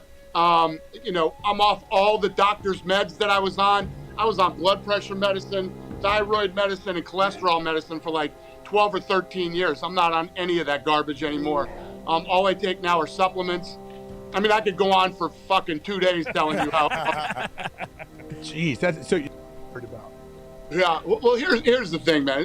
When you're talking about like referral, specialized for your blood work, right? Yeah, like, so that's what it sounds like. It's specialized. You don't need it, Pack. So what, you got this? I just had my first call yesterday, but basically you call in, you get your blood test taken, you do a genetics test, and they put you on the right. They tell you like what you can digest good, what you don't digest well. Like I saw in Dana's case, like he didn't digest carbs well, and so that's why they told him to go on keto and whatever supplements they gave him. But they don't tell everyone to go on keto. It's based on what your body, what your blood work. Specialized for your blood work, right? Yeah, like, so that's what it sounds like. It's specialized. You don't need it, Pack. So what, you got to go? Yeah, Pac Man, relax over there. So you got to go to a doctor or something. Yeah, you got to go to a Quest Diagnostics, I believe. And what is that? What if this guy just tells you like? Told him to go on keto and whatever supplements they gave him, but they don't tell everyone to go on keto. It's based on what your body, what your blood work. Specialized for your blood work, right? Yeah, like, so that's what it sounds like. It's specialized. You don't need it, Pac. So what, you got to go? Yeah, Pac Man, relax over there. So you got to go to a doctor or something, and then you got to do the go blood. to a Quest Diagnostics, I believe, and What is that? What if this guy just tells you, like, hey, you need to eat cake for every meal for the rest of your life? I believe in Dana, so sign me up, baby. That would be sweet. Hey, we're gonna need you to start eating more Nerds clusters and Twinkies. Jeez, yeah, Zito. Sorry, I just saw that you said Dana had a 2:30 hard out. I'm glad we got him out of there. I didn't know that at the time. Look at that, AJ. Nice job, AJ. I mean, you Look at nailed that. the intro. You're getting him out before 2:30. Look at you. Pros pro. Pros pro. I just can't believe Dana's 196 pounds. That's what he said. Yeah, and he's You saw him at 53 years old. You saw him in Super Bowl. He looked fucking great. Yeah, you're right. He did look great. Yeah, he's properly jocked. He does not look like Man. prop. AJ, you're already properly jacked though too. You talk about a guy that doesn't need. You can pay him, and he's still going to keep grinding harder than he ever has. Dana White. You know, we talk about NFL players. Oh, you know, if you give that guy a big contract, he might get comfortable and hang out. Nope. Dana seems like he has put it into overdrive ever since they got that cash influx. $4 billion? However many years ago to buy the place, and Dana. Man, yeah, he's doing it. Seems like he's doing everything. The Fertitta brothers are very impressive as well. I don't know if you guys have seen what they do. Oh, yeah. Station casinos, baby. And it's, That's how they it's make- no that's how they got different their from start. you, AJ. I mean, you got $100 million just to go to Ohio State, so it's not as if you've been resting on your yawn. So I was going to ask Bobby about that, and then I apologize for people. We had Bob on for about 30 seconds. He's somewhere. He said he was waiting to go into a doctor or something. He texted me and said, sorry about the internet connection. We couldn't get it figured out. But I wanted to ask Bobby about the whole NIL situation. He's a lot more dialed into me than I am about like how Ohio State does it, but not only that, how other teams are going about their business to bring in the money to try to get these recruits and the transfer guys. Like I saw the Michigan center in basketball just transferred to Kansas, right? Yeah, Hunter Dickinson. Why'd he leave? Why'd he leave Michigan? Because Kansas is better. Yeah, Michigan sucks at basketball. So that's just where we are now? Like you just, hey, I can upgrade my squad. See ya? Probably, and get a little loot to boot. Why not? It's like that in football with Jahmyr Gibbs. I mean, I doubt Jahmyr Gibbs is going 12th overall if he stayed at Georgia Tech. Probably not. Yeah, I don't blame him.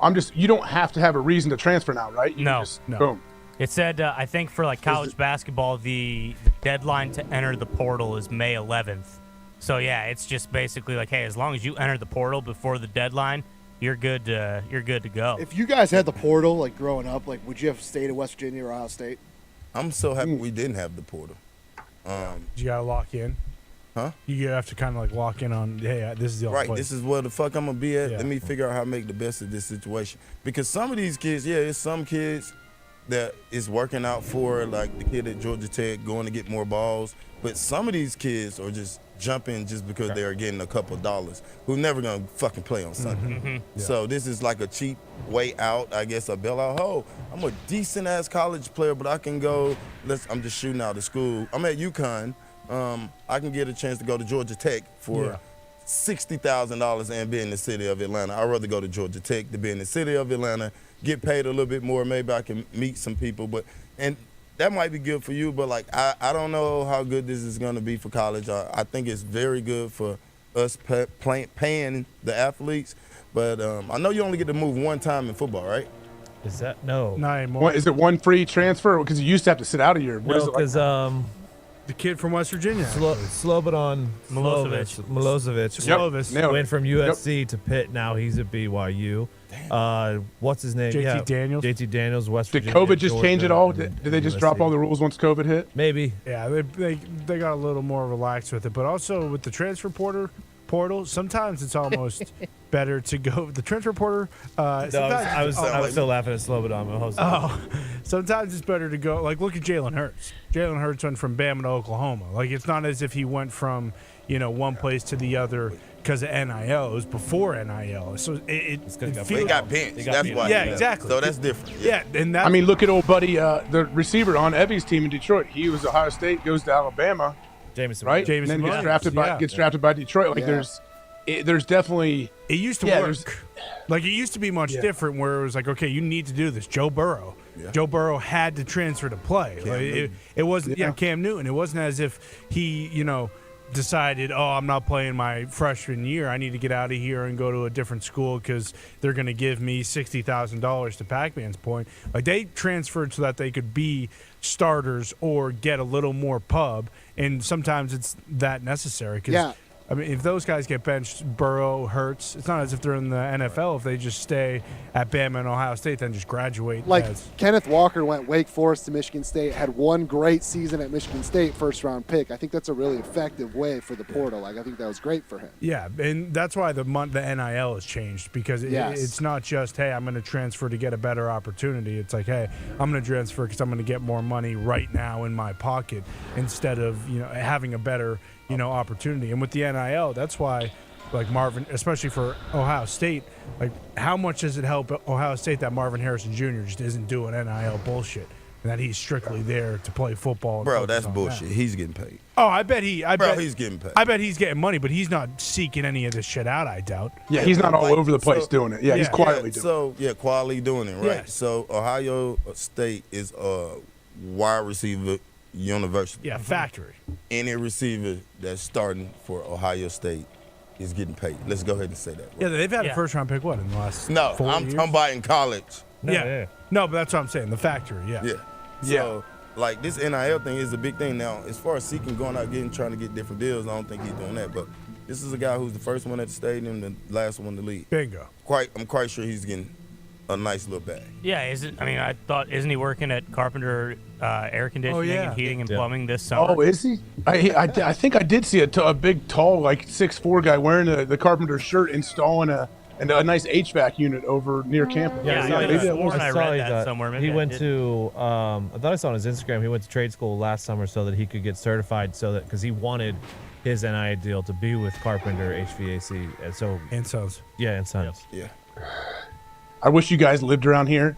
Every once in a while, we'll see. I don't know how many vans Bobby has wrapped in his whole for the business, but every once in a while, we'll see it. And one of my little kids, oh, Dad, look at Uncle Bob. He's on that thing right there. It's the same one we saw the other day. Yeah, well, that's the problem because if we lived there, I would drive one of those. I would. Can you ask the general if I can wrap my car? In a Carpenter HVAC? Yeah, Carpenter and I think he would allow it. I think he might throw you a few bucks to wrap your cars. Really? Free gas? Well, see how many he wants wrapped then. Yeah. Diggs, you got a big month ahead. If you're going to wrap your car, you're going to be getting on this Dr. Gary bracket. Yeah, bracket. V. Gary Brackett. Yeah, Dr. We're Gary also Brackett. Dr. Gary V's Gary V lifelong bracket. thing. Stacked pickles. But Yep. Pac, I made a reference to that. Pac, I guess Dana told a story how he got his blood work done, and this doctor told him, what, you have like 6 years to live or something like. He told him when he was going to die or something like that. And I don't know how he's reversed that or how now the guy says your blood work's not showing that. But I think that's what kind of scared Dana. And then he got into this program, and now he feels great and he looks good, I guess. I would be fucking petrified if someone told me I only had 6 years to live. Yeah. Would you want to know? Would you want to know when you die? No, I don't want to know none of that. You can tell me what to stop doing. Hey man, these tests came back. You need to stop fucking dipping. Don't fucking tell me that. Hey, Would you want to know when you die? Are gonna die, AJ? Me, no, because I don't plan on dying. So no, I don't want to know. Just because everyone else did it doesn't mean I have to. I agree. My kids don't. Amen. Well said, brother. I'm happy. Like I said, I'm almost 40. Honestly, like this is awesome. I tell you guys all the time, this is the good old days, man. Like this, I love where I'm at right now. I love doing this. I don't want to die, absolutely not. But with that being said, I don't plan on it either. Just because everyone else does it doesn't mean I have to. Exactly. What if something gets invented in the next 20 years? He already has it with Uncle Wexy. Yeah, true. Yeah, That's one thing, man. Those billionaire people, like, they're all trying. They're in a race to try to prolong their life, come up with something, invest enough money into some kind of product or something that can at least give them more years on the earth, right? I didn't know that. So I stayed in Columbus, a few weeks ago. I didn't know that whole city, like every hospital was named after the Wexies. Well, they donate money to certain hospitals. Yeah, your name will get on there. To get their product. What's the product? You know. Tell us. Humans. I don't know. I'm trying to figure it out. Well, just go walk down the street and knock on his door. You'll see. You'll see. You'll see. Not as easy as you think to get to that guy. I think I've never met him. But, hey, if there is anybody on the 5-Hour Energy phone line, let them know before we wrap up this program. We might get to a few callers if they are out there. You can pop the number up for people, and Con Man can tell the good people what the number may be. And, Con, if you have any live reads, you can get to those whenever you need as well. Absolutely. Thank you, AJ. I do have one.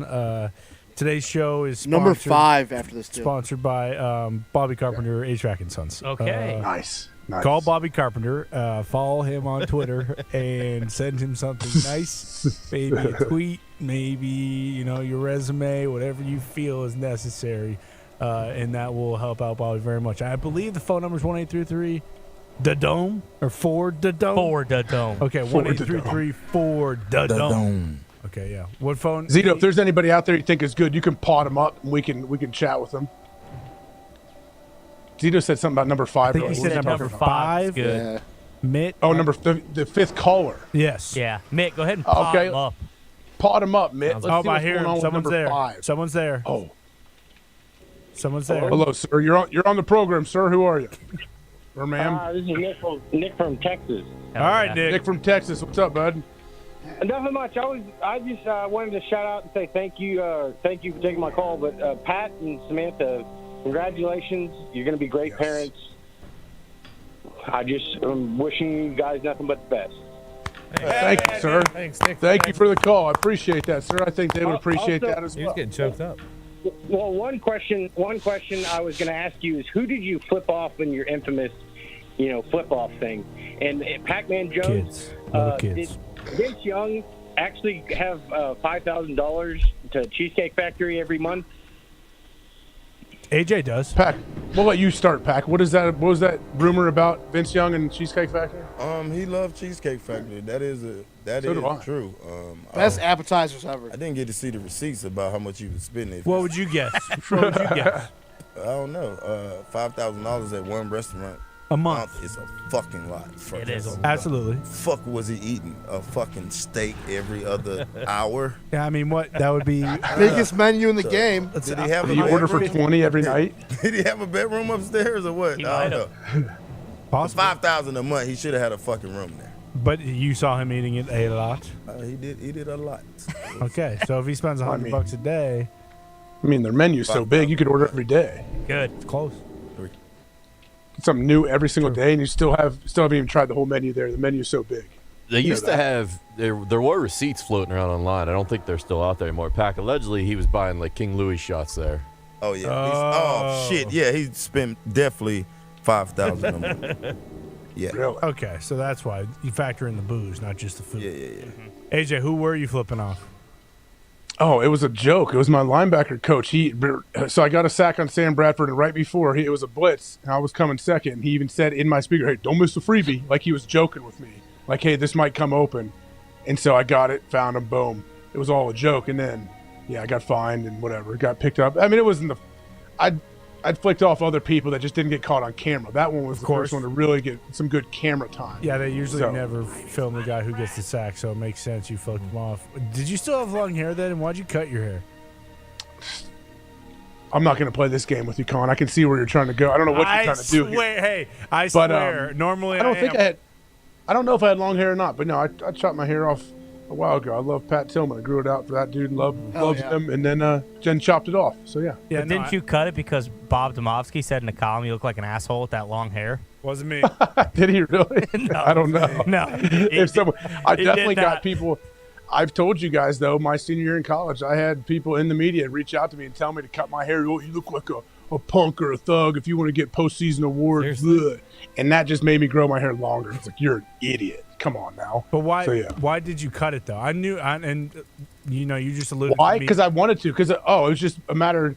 I wanted to cut it because it's a lot of work. And then, we started our own foundation, everything with it now that we do with the James Cancer Hospital and all this stuff. Well, Clay Matthews came in and he had much better hair than you did, so you were kind of just playing second fiddle anyway. Oh, so that's where you're getting. Yeah, I've said many times, Clay has beautiful hair, still does. So yeah, my hair was long and ratty and sweaty. Clay's hair just naturally flowed and had great volume. So what's he doing these days? Isn't he just sitting in his basement playing video games and he refuses to speak? Right? Isn't that what you said? No, did I say that? Yeah, that's what you said. I don't remember that. I think he's out working the land wherever he lives.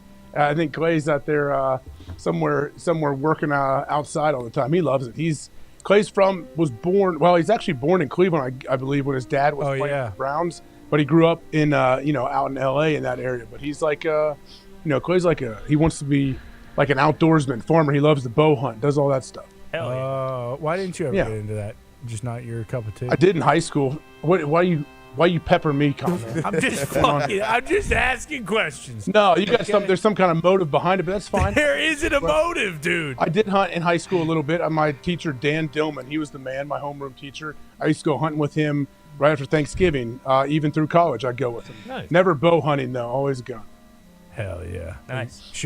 Never deer. Never. It was always like grouse, pheasant, rabbit, all that Ruffled? kind of You stuff. went after quail. You went after the ruffled.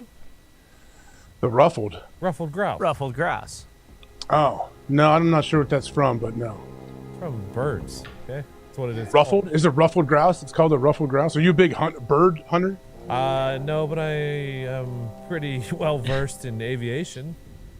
Yeah, Tony. Aviation? He doesn't know about ruffled grouse, but I mean, I don't. We can all tell. We got some ruffled feathers in Ohio right now. Good lord, this guy doesn't want to answer any questions. What is happening right now, Con?